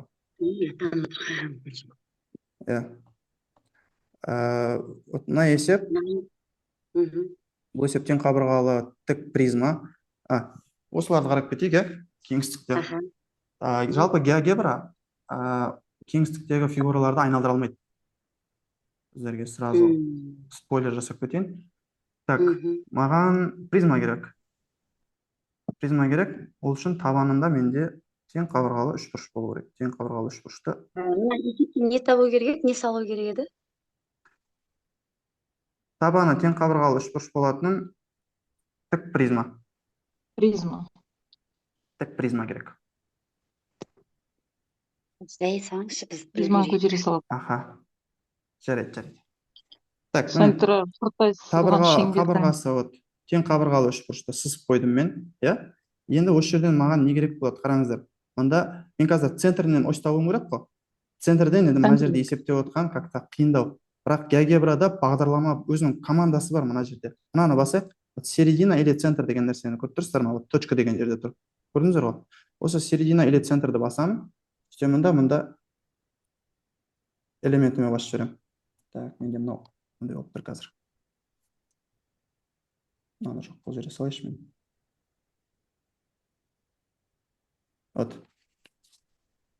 Центр пока деме кетті.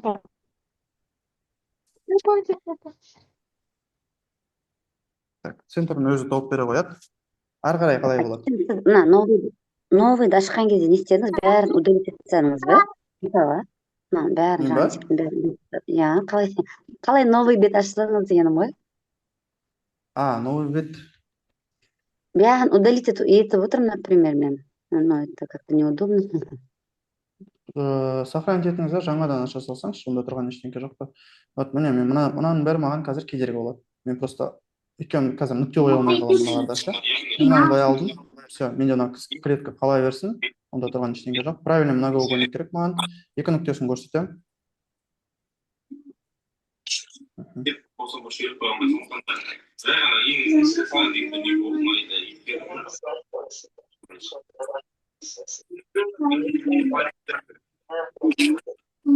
Так, вершина менде 3.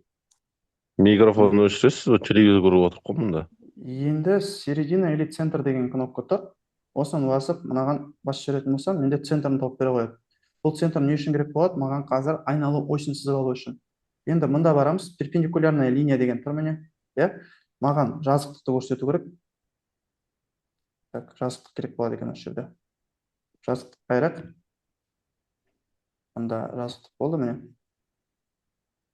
Перпендикулярная линия. Маған мына жазықтықта, мына нүкте арқылы перпендикуляр керек. Міне. Перпендикуляр линияны сызып алдым. Енді не істеймін? Маған призма керек еді ғой. Мына бөлімге кіреміз. Осы жерде выдавить призму или цилиндр. Қаласаңыздар пирамида қылып жіберсек болады. Қаласақ конус қылып жіберуге болады. Мынаны қазір бізде призма керек. Басамын. Сөйтемін да высотасын беремін. Высота, допустим, 4-ке тең бола қойсын. Міне. Түсінікті ғана. Сызылуы, әріптестер?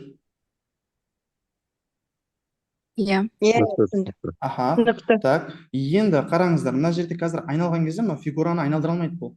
То есть фигураны айналдыра алады, бірақ жаңағыдай поверхность салып бере алмайды.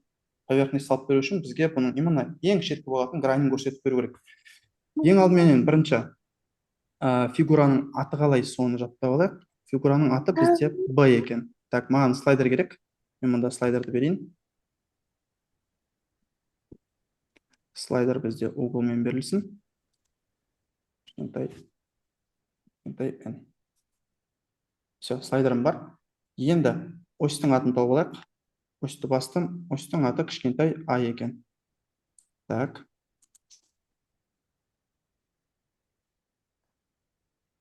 Так, менің призманың аты кішкентай Б. Үтір айналу бұрышы N және кішкентай А, иә? Міне. Бастық. Енді мынау менің призмамды айналдырып береді. Ішіндегі призма как бы некрасивый болып тұр, көріп тұрсыздар ғой, иә? Сол жерде, мына кнопканы басасыздар. Все, іштегі призма жоқ. Тек оның көлеңкесі айнала береді. Түсінікті ғой? Бұл айналып жатыр. Енді тең қабырғалы үшбұрыш болғандықтан бұның айналған кезде енді қазір радиус сызады ғой, бұл какой-то бір радиус береді ғой өзіне сәйкес. Үшбұрышқа жасалған радиус ол медианаларда, мына жерде енді тең қабырғалы үшбұрыш болғандықтан медиана, бисектриса, биіктігі бәрі бірдей ғой. То есть бұның ұзын жағы как раз таки біздің сырттай салған шеңберіміздің радиусы болады. Иә? Вот соны көрсетіп бере салуға болады, просто так, мынаны былай. Былай істейік. Мына жерден пересечение алайын да мен. Мынаменен нүкте ала салайын. Оп. Все. Бұған енді көрсетіп беру керек, біз тұра тұрыңыздар, айналып тұр бұл қазір. Айналып тұр қазір бұл. И жаңағы маған призмам керек, призмам пока тұра тұрсын.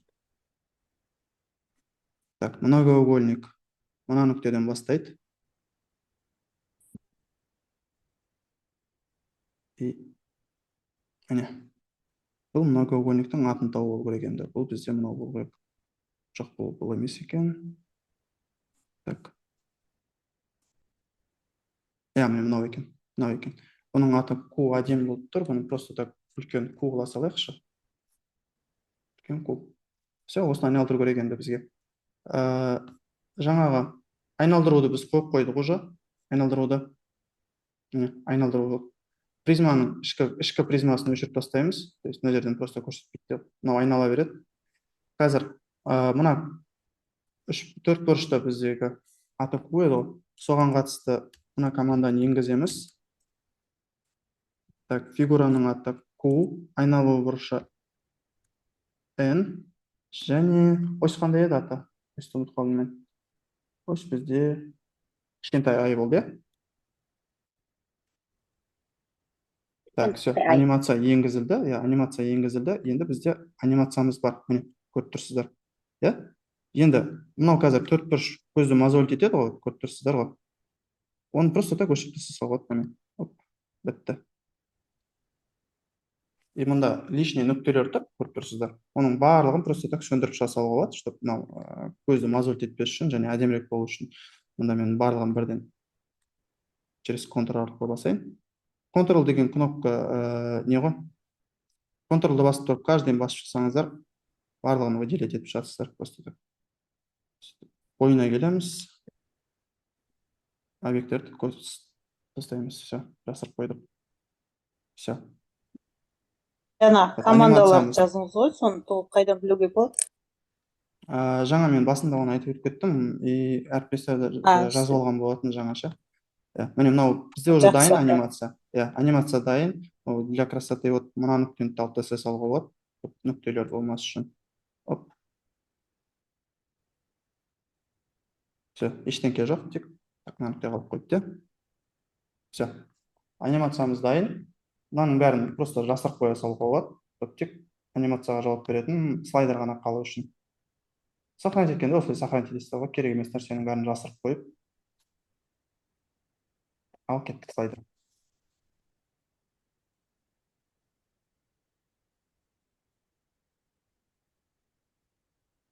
Менде, кстати, қазір колебанияда тұр, ары қарай қайтып кетеді мынау.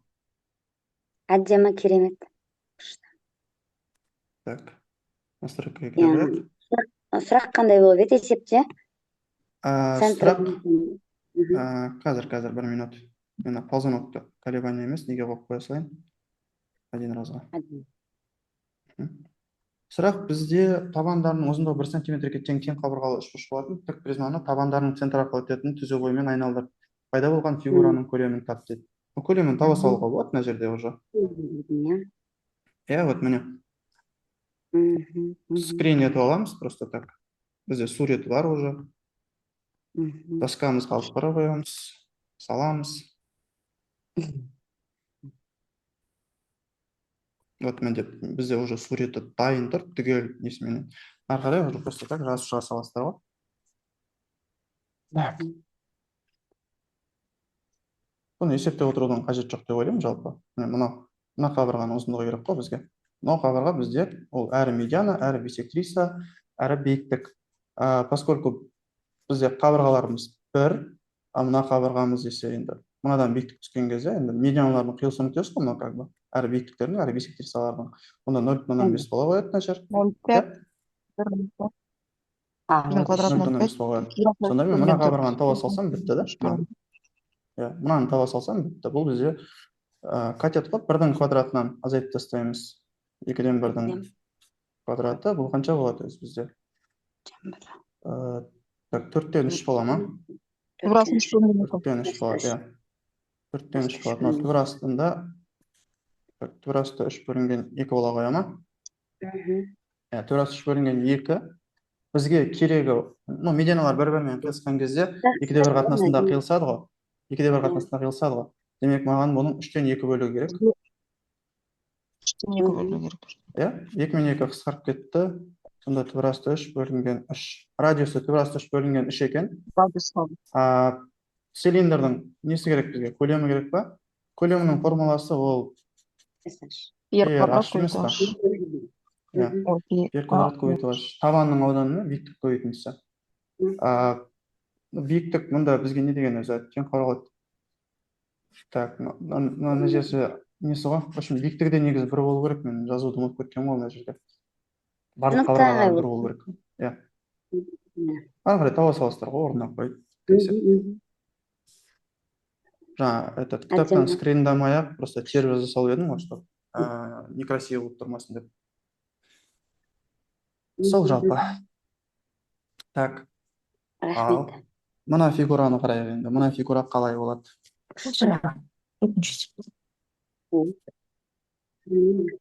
Міне. Квадрат. Пирамида екен. Мұнда да жазуды ұмытып кеткен ғой. Барлық қабырғасы 1 болу керек мына жерде. Барлық қабырғасы 1 болу керек. Ол маңызды емес, бізге қазір сурет. Мен бұл жерде как бы несіне қараған жоқпын ше, есепті. Мәтінді көшірдім, мәтінді просто так көшіріп ала салдым. Орысша кітап қой, мынау неден, Балайынан алынған кітап қой, просто аудардым, жаздым. Менде бүгінгі мақсат былай есеп шығарып көрсету болған жоқ. Мендегі бүгінгі мақсат именно сол анимацияны көрсетіп беру, жаңағы 2 команданы көрсетіп беру болды. Мынаны біз салып көрейік. Салып көріңіздер, сосын бірге отырып салармыз.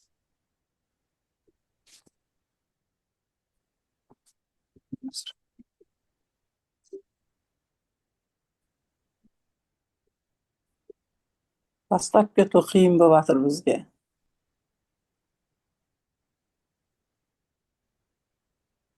Квадратты салып бастаймыз ғой бірінші, иә?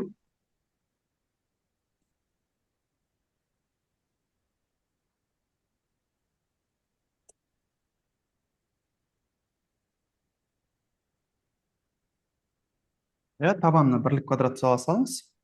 Пирамиданы көтеріп жіберіңіз, диагоналін сызыңыз, сонымен айналған кезде өзі көрініп тұр ғой, мында қима шығады өзі бір.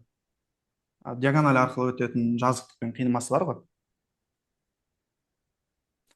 Апай, мен жаңа басында айтып кеттім, қай жерде қосқанынша, сосын запистен қарай қоярсыз,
Кстати, сфераның несі бар ғой?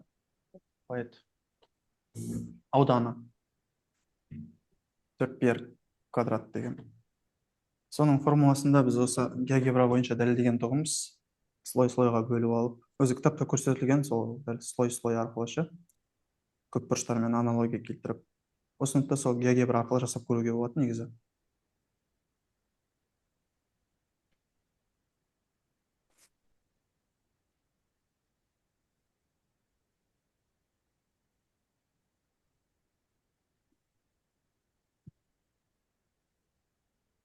Шотқаның бөлімі ойынша жасалған өз сияқты.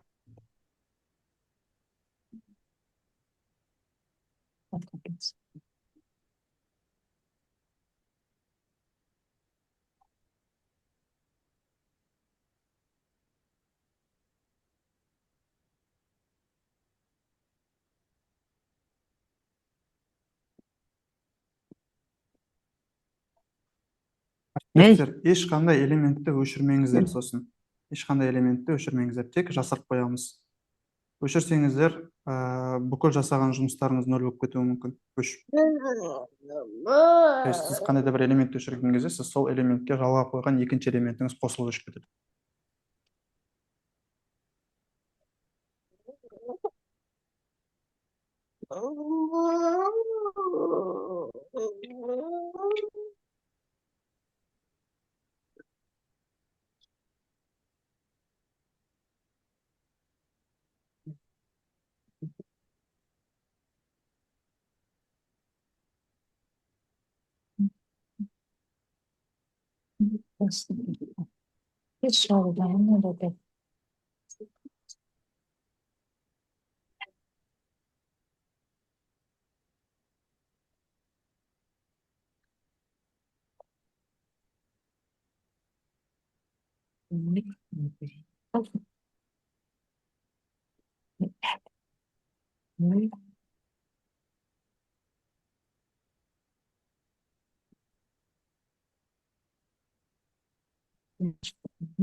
Тоғжан?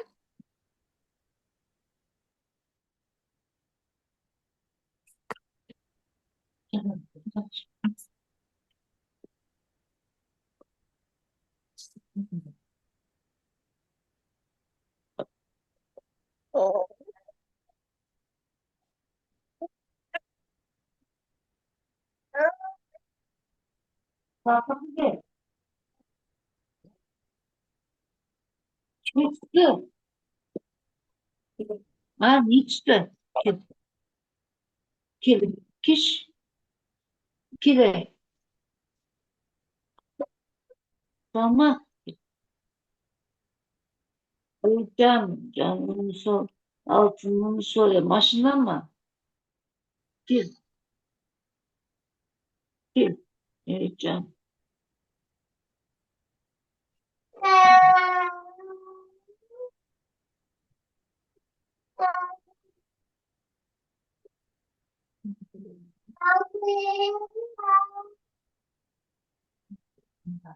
Ақмарал апай кешір, дауысты өшірейікші. Ақмарал Тайтелиева деген әріптесіміздің дауысы қосылып қалды.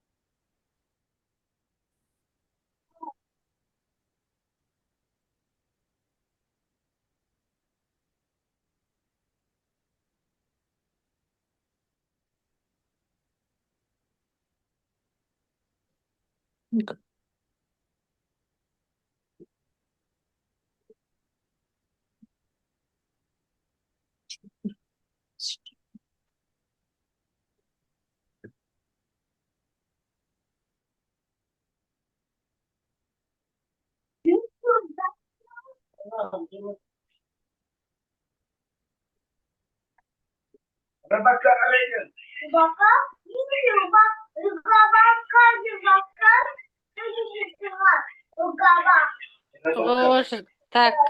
Құлынтай Айтолқын деген апайымыз тоже дауыс өшірейікші. Мен енді кіріп жатыр едім, бір үзіліс жасап келіп. Үзіліс болып жатыр ма, Бекжан ағай? Әріптестер есепті өзіміз Жоқ. Өздері салып көріп жатыр. Жақсы, күшті практика жасалып жатыр ма қазір? Керемет.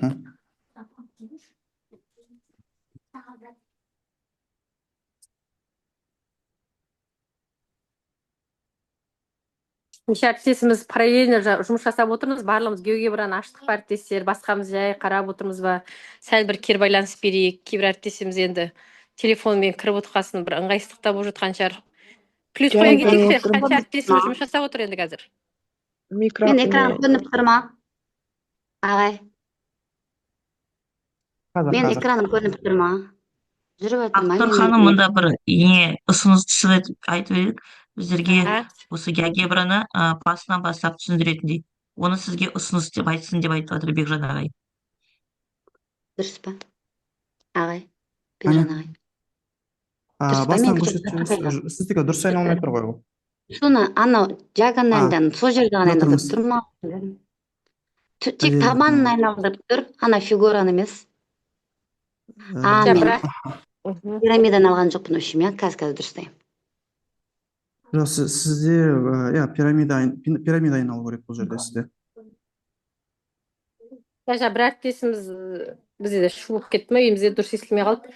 Басынан бастап геогебраны үйрету дейсіздер ме? Жалпы енді біздің максимумның бағыты қатты бір қосымша геогебра, жасанды интеллект деген сияқты басынан үйрету деген нәрселермен ондай бағытта емеспіз ғой негізі. Бірақ біздің әріптестеріміздің арасында, өзіміздің тренерлер арасында сол осы геогебра болса, жасанды интеллект болса, именно ішінде нені жақсырақ білет, соны ортаға салуға тырысып жатырмыз. Мен қазір сөз бере алмаймын, геогебраны толықтай басынан ретімен үйрететіндей зум ашуға, бірақ ұсыныстарыңызды қабылдауға максимал тырысайын. Себебі геогебраны 100% ішінен басынан бастап, соңына дейін зерттеп, күнде жұмыс жасап жатқан әріптестеріміз аудиториямызда бар ма, жоқ па? Ол нәрсені біздің тренерлер қарастыра ала ма?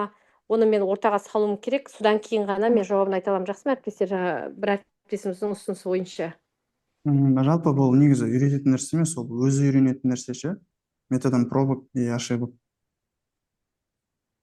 Бұлай оңай нәрсе ғой негізі үйреніп кететін. Бекжан ағайымыз қалай үйреніп жүр екен, соның бір екі анимация жағын ғана көріп алсаңыздар, бүгін сіздер геогебраның ішіндегі екі командамен таныстыңыздар.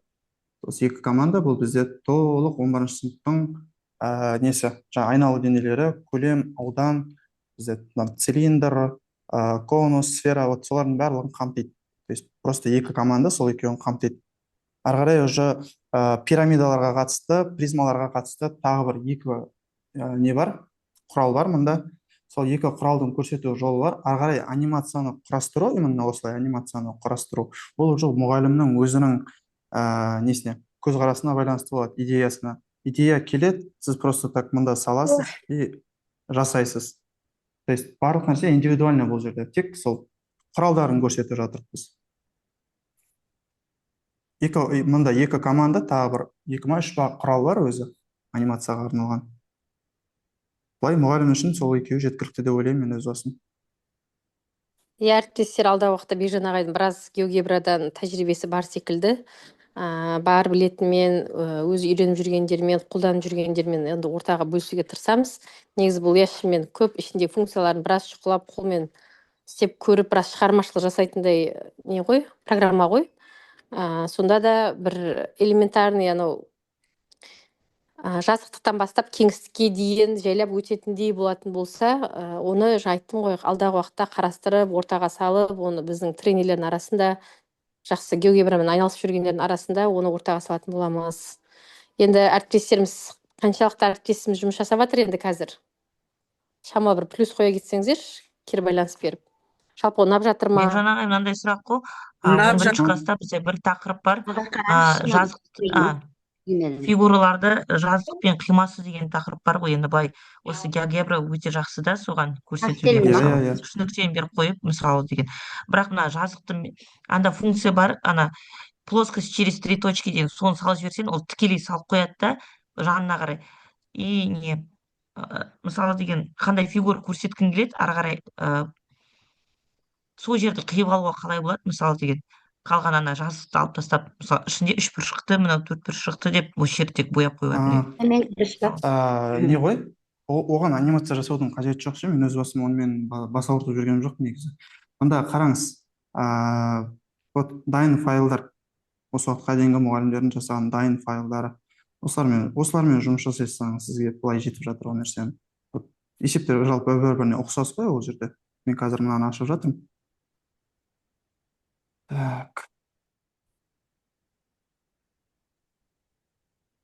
Шығып кеткен. Мен тексердіңіз бе, қарадыңыз ба? Қазір қарайық сіздікіне.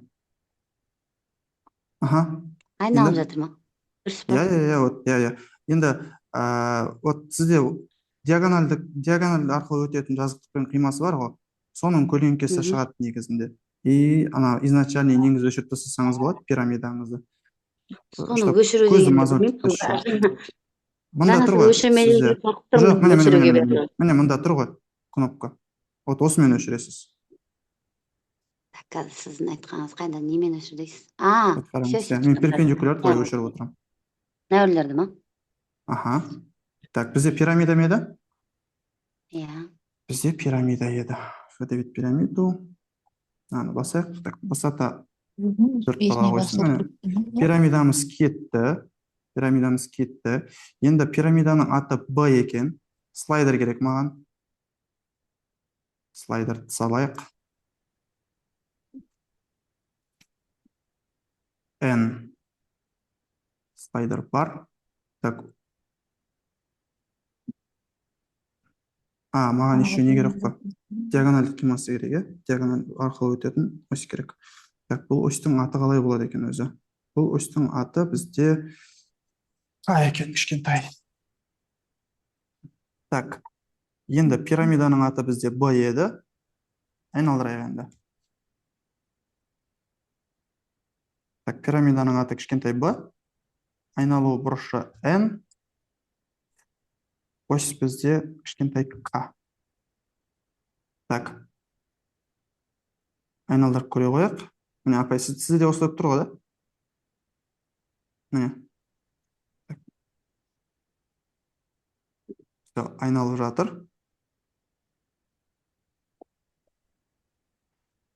жатыр. Так, енді қайра салайшы баяқ.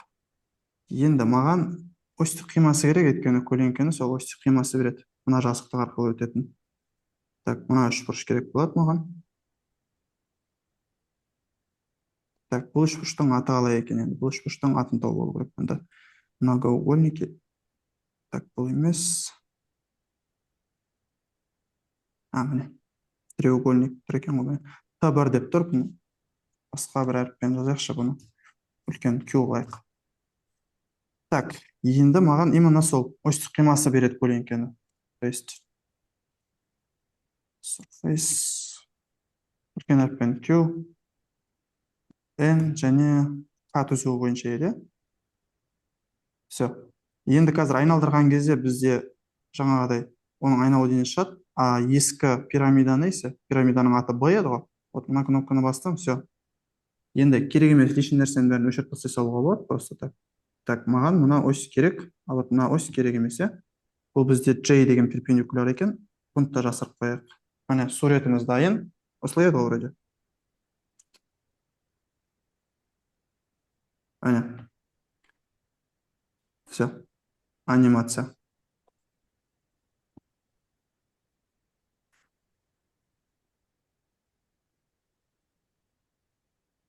Так, менде колебанияда тұр, қазір қайтып кетеді мынау тағы да жаңағыдай.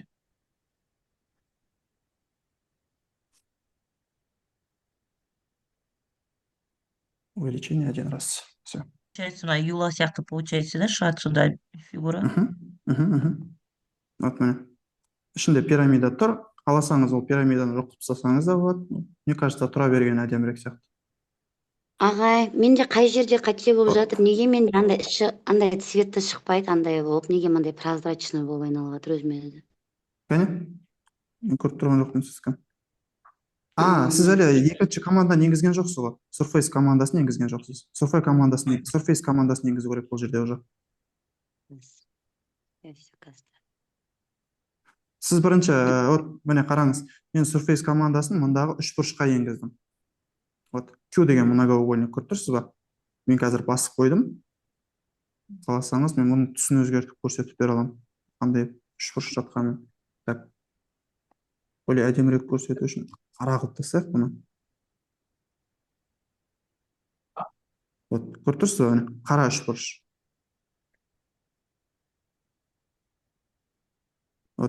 Ортасында қара үш бұрыш тұр.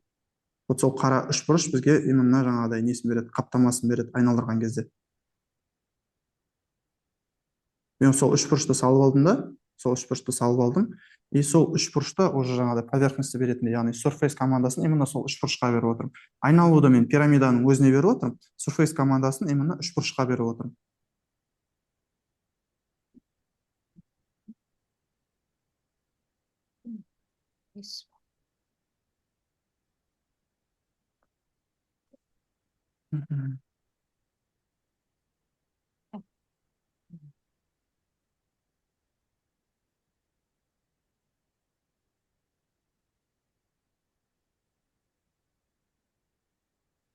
Осы екі команда ғой, иә.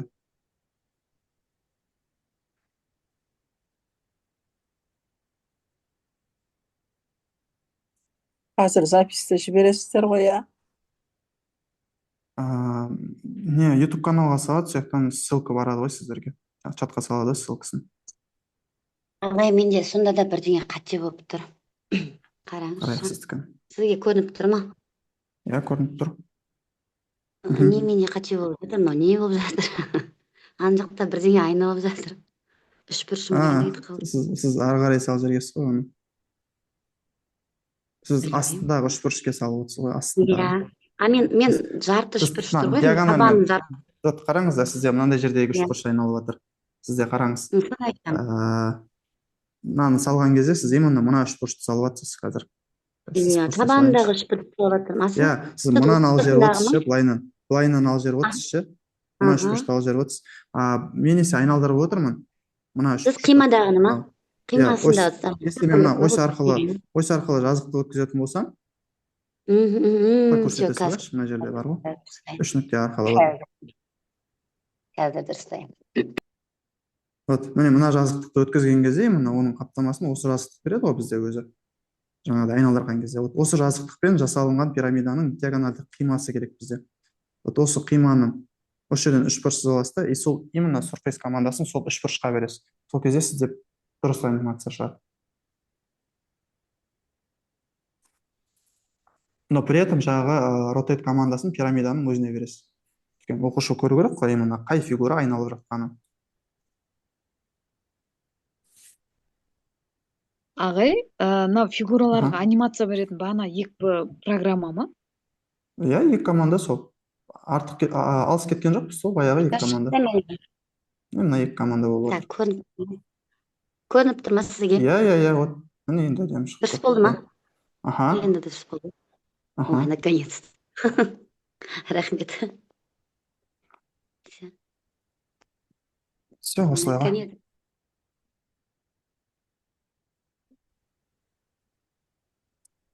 Так. Бізде, по-моему, соңғы есеп қалды, негізі. Соңғы есеп, вот, мына нәрсе.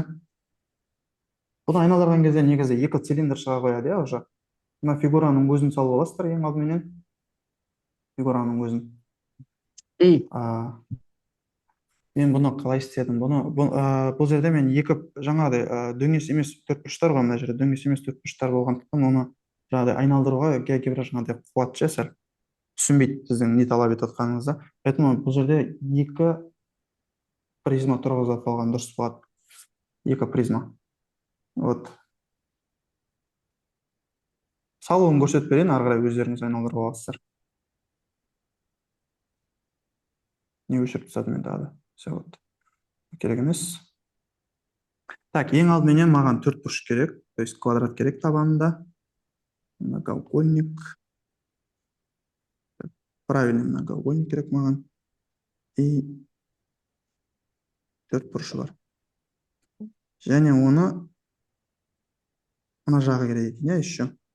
Так, мен мынадан бірінші призманы көтеріп алайын. Так, қабырғасы 2 болды, демек биіктігінде 2 қойық. Хотя сәл кішірек болды ғой, иә. Бір қылайықшы осыны. Бір қылайық. Енді ары қарай екіншісін сыза салу керек, просто так, екіншісін. Маған екіншісі керек. Многоугольник. Оп, оп.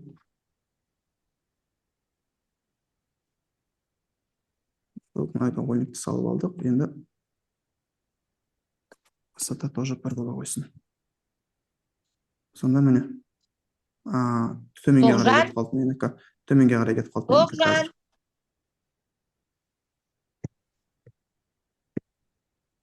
Төртбұрышым бар менің. Мынадан высотаны 1 десем, төменге қарай кетіп қалады. Значит, высотаны -1 дейміз. Жоғары кету үшін. Все. Так. Бізге енді мына ось бойынша айналдыру керек қой, да? Z осі бойынша. Прямая. То есть осьті сыза салайын осы жерден. Все. Лишний элементтерді қортайық. Ол бізде былай жасықтық болып тұра берсін. Енді қараңыздар. Қазір айналған кезде менде мына төртбұрышпенен мына төртбұрыш оның сыртын қаптап береді. Келсесіздер ғой? Вот именно мына қабырғада жатқан төртбұрыш сыртын қаптап береді менде. То есть мен surface-ке түгел осы екі фигураны көрсетем. Менде мына призманың аталай болды. Екі призма бар еді ғой менде. Екі призма бар. Призма B және C. То есть екеуін де мен айналдырып беруім керек. Екеуіне де жеке-жеке көрсетем бұл жерде уже. Так, слайдерді көрсетіп жіберейін. Главное, слайдер бір болса болады, бұл екеуіне де ше. Угол. Да, слайдердің атын біз N дейік. Слайдер кетті. И менде так, осьтің аты қалай болып отыр. Осьтің аты кішкентай J екен. J және N. Ал призманың аты бізде B және C болды, иә?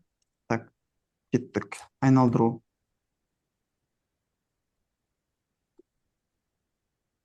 Бірінші B-ны айналдырайық. N бұрышқа. Так. J меді? Кішкентай J еді. Кішкентай J еді. Так, екінші рет дәл сол команданы жазамыз. Төбесі де айналу керек бізде. Так, төбесінің аты C еді. N бұрышқа және J осі бойынша. Так, енді менде бұл екеуі айналады қазір. Вот, бірдей айналады. Міне айналып отыр. Маған мынау керек емес, мен бұны жасырып қойғым келіп отыр. Бірақ жасырып қойырдан алдын оның мына биттері не екен соны біліп алайық. Аттары. То есть маған мына төртбұрыш керек және мына төртбұрыш керек бола қояды. Так, ең алдыменен ол төртбұрыштердің қазір аты жоқ. Өйткені біз призма сызсақ қой. Призма только табанындағы төртбұрыштың ғана атын береді. Сол себепті ол жерге біз төртбұрыш сызамыз. Төрттіктесін көрсетіп. Біреу кетті, и екеу кетті. Так, енді бұлардың аты қалай болып отыр? Так, мынаның аты Q2 болып отыр екен. Бұның атын біз үлкен Q қыла салайық. Так, мынаның аты Q3 болып отыр екен. Бұның атын біз қандай ат қоямыз? Z қояйық. Q және Z. Енді Q және Z элементтерін мен жаңаға бұрышпенен ось бойынша айналдырып беруім керек және surface командасы арқылы. Ашамыз. Так. Q, N және кішкентай J еді, по-моему, қателеспесем. Так, точка Q дейді. Точка Q менде болмай жатыр дейді. Менде Q бар ма еді?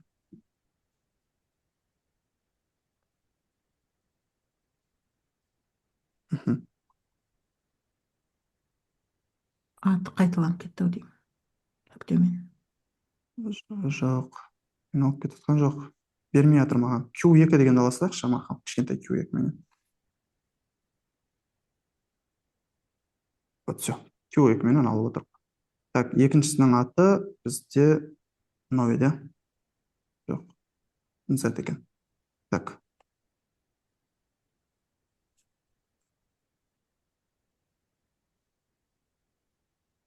Үлкен Z және J арқылы. Так. Вроде анимация жұмыс жасау керек. И лишний элементтерді құртуымыз керек біз қазір. Так, жасап тұр. Так, призманы құртайын мен. Многоугольниктерді құртайын.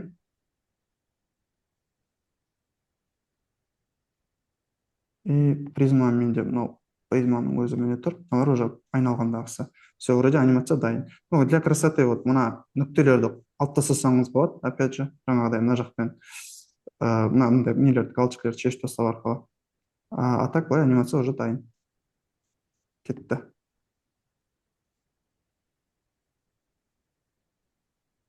Так, мен төбесінде көрсетіп беруім керек екен еще. Менде қазір тек сыртқа 2-4 бұрыш қана айналып жатыр. Астындағы многоугольникті көрсетіп бере салсақ болады. Астындағы многоугольник көрсеткен кезде уже астыда жабыла салады, астыда қаптала салады. Мен қазір только бүйір бетін ғана істеп қойыппын. Үстінен алу үшін үстіне 4 нүктесін айтасыз ба қазір? Иә, үстіне де 4 бұрыш салу керек та, чтобы сода төбесі жабыла салады ше. Бұл енді қиын фигура болғандықтан бұның анимациясы сәл қиындау болады. То есть біз жаңағы Surface командасын уже тек бір ғана жерге қолданбаймыз, уже бірнеше жерге қолданып саламыз да. Так, увеличение один раз қойып қоямын. Енді төбесі жабылу үшін енді жаңағыдай жаза салайықшы, енді ақыры аяқтай салайық сонымен. Так, маған керек 4 бұрыш многоугольник. Бұл бізде мынау.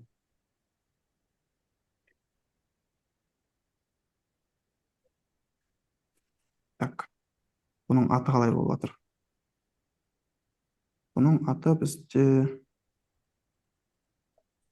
бізде Q3 болып жатыр екен. Так.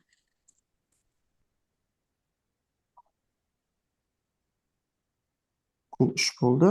N бойынша, J бойынша. Все. Астында сесал болады, но астын көрсетіп істегім келіп отқан жоқ уже. Вот енді істесек төбесі түгел жабылады. Так, менде не көлеңкесі қалып қойды, көлеңкесін жаба салу керек қазір.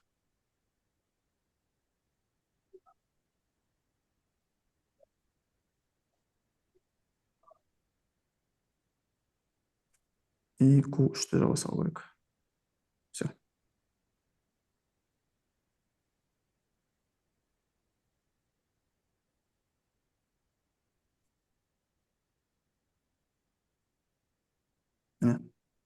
Түгел жабылды уже. Енді астын жаңағыдай, мына 4 бұрышын істей саласыздар, жаңағыдай 4 бұрыштан асты жабылу үшін. А так, міне фигура. Сол әріптестер, менде бүкіл есеп осы. Бүгінгі дайындаған анимациялар барлығы жалпы осы. Сол 2 команда ғой тек. Әріптестер, енді бүгін керемет Бекжан ағайымыз максимал түрде қанша уақыттан бергі еңбек қой бұл. Күнде бір программаны әр кнопкасын шұқылап көріп, бірнеше жұмыс жасап, сол арқылы республикаға дейін барып отыр көріп тұрсыздар. Бекжан ағай сізге үлкен рахмет. Алдында эфирде өтініш жасағанымызды жерге қалдырмай, әріптестерге бөлісіп, өзіңіздің тәжірибеңізден алдағы уақытта да бірнеше жұмыс жасаймыз деген ойдамыз. Барлықтарыңыздан әріптестер, әрине чатта ағай отыр, шатаспасам сол GeoGebra деген жазылған группада. Сол чатта бар болсаңыздар, міндетті түрде барлықтарыңыздан әрине кері байланыс күтеміз. Қайдағы эфир болды деген мен сенімдемін. Ағай прям еңбекқорлығы уже бір эфирден ақ керемет көрініп тұр. Записін қазір сақтаймыз. Ерте 1-2 күннің көлемінде сіздерге чатқа салатын боламын. Жақсы ма? Себебі бұл өзі қазір жүктеледі, ол YouTube-қа салынады, сосын бар ссылкасын жіберетін боламыз. Барлықтарыңызға қайырлы түн. Бекжан ағайымызға үлкен рахмет. Мына 2 керемет анимацияны үйреніп алдым. Ертеңнен бастап енді пайдаланамын, геометрия оқып беремін. Маған өте GeoGebra ұнайды, вообще вообще полностью қолданып, бірақ именно осы анимацияны білмейді екен. Керемет, өте қуанып отырмын. Прям бүкіл уақытыңызды бөліп, сондай ақ түсіндіргеніңізге көп рахмет, Алладан қайтсын. Керемет. Күшті. Керемет әріптестер. Осылай мотивация беріп қойсаңыздар, Бекжан ағайды келесі эфирге шақырсам шаршамай кіретін сияқты ғой. Тағы да күтеміз сізден осындай бір керемет жаңа тың идеялар. Сізге сәттілік тілейміз, әлде де биіктерден көріне беріңіз. Ақтөбелік математиктер бізде керемет. Керемет, жақсы. Әріптестер, барлықтарыңыздан енді чатта күтейік. Чатта қатыспай жүрген әріптестерге де қызығушылық танытып қойыңыздар, келесі қалмай кірсін. Енді максимал түрде жан-жақты математика мұғалімдерге не керек? Әйтеуір бізде максимал түрде пайдамызды тигізуге тырысып жатырмыз. Жақсы, кері байланыс күтем. Қайырлы түн болсын, жақсы демалыңыздар. Бекжан ағай, тағы да үлкен рахмет. Жақсы, сау болыңыздар. Жақсы, сау болыңыздар, әріптестер. Ұсыныстарыңыз, басқаларыңыз болса группада күтеміз. Рахмет сізге.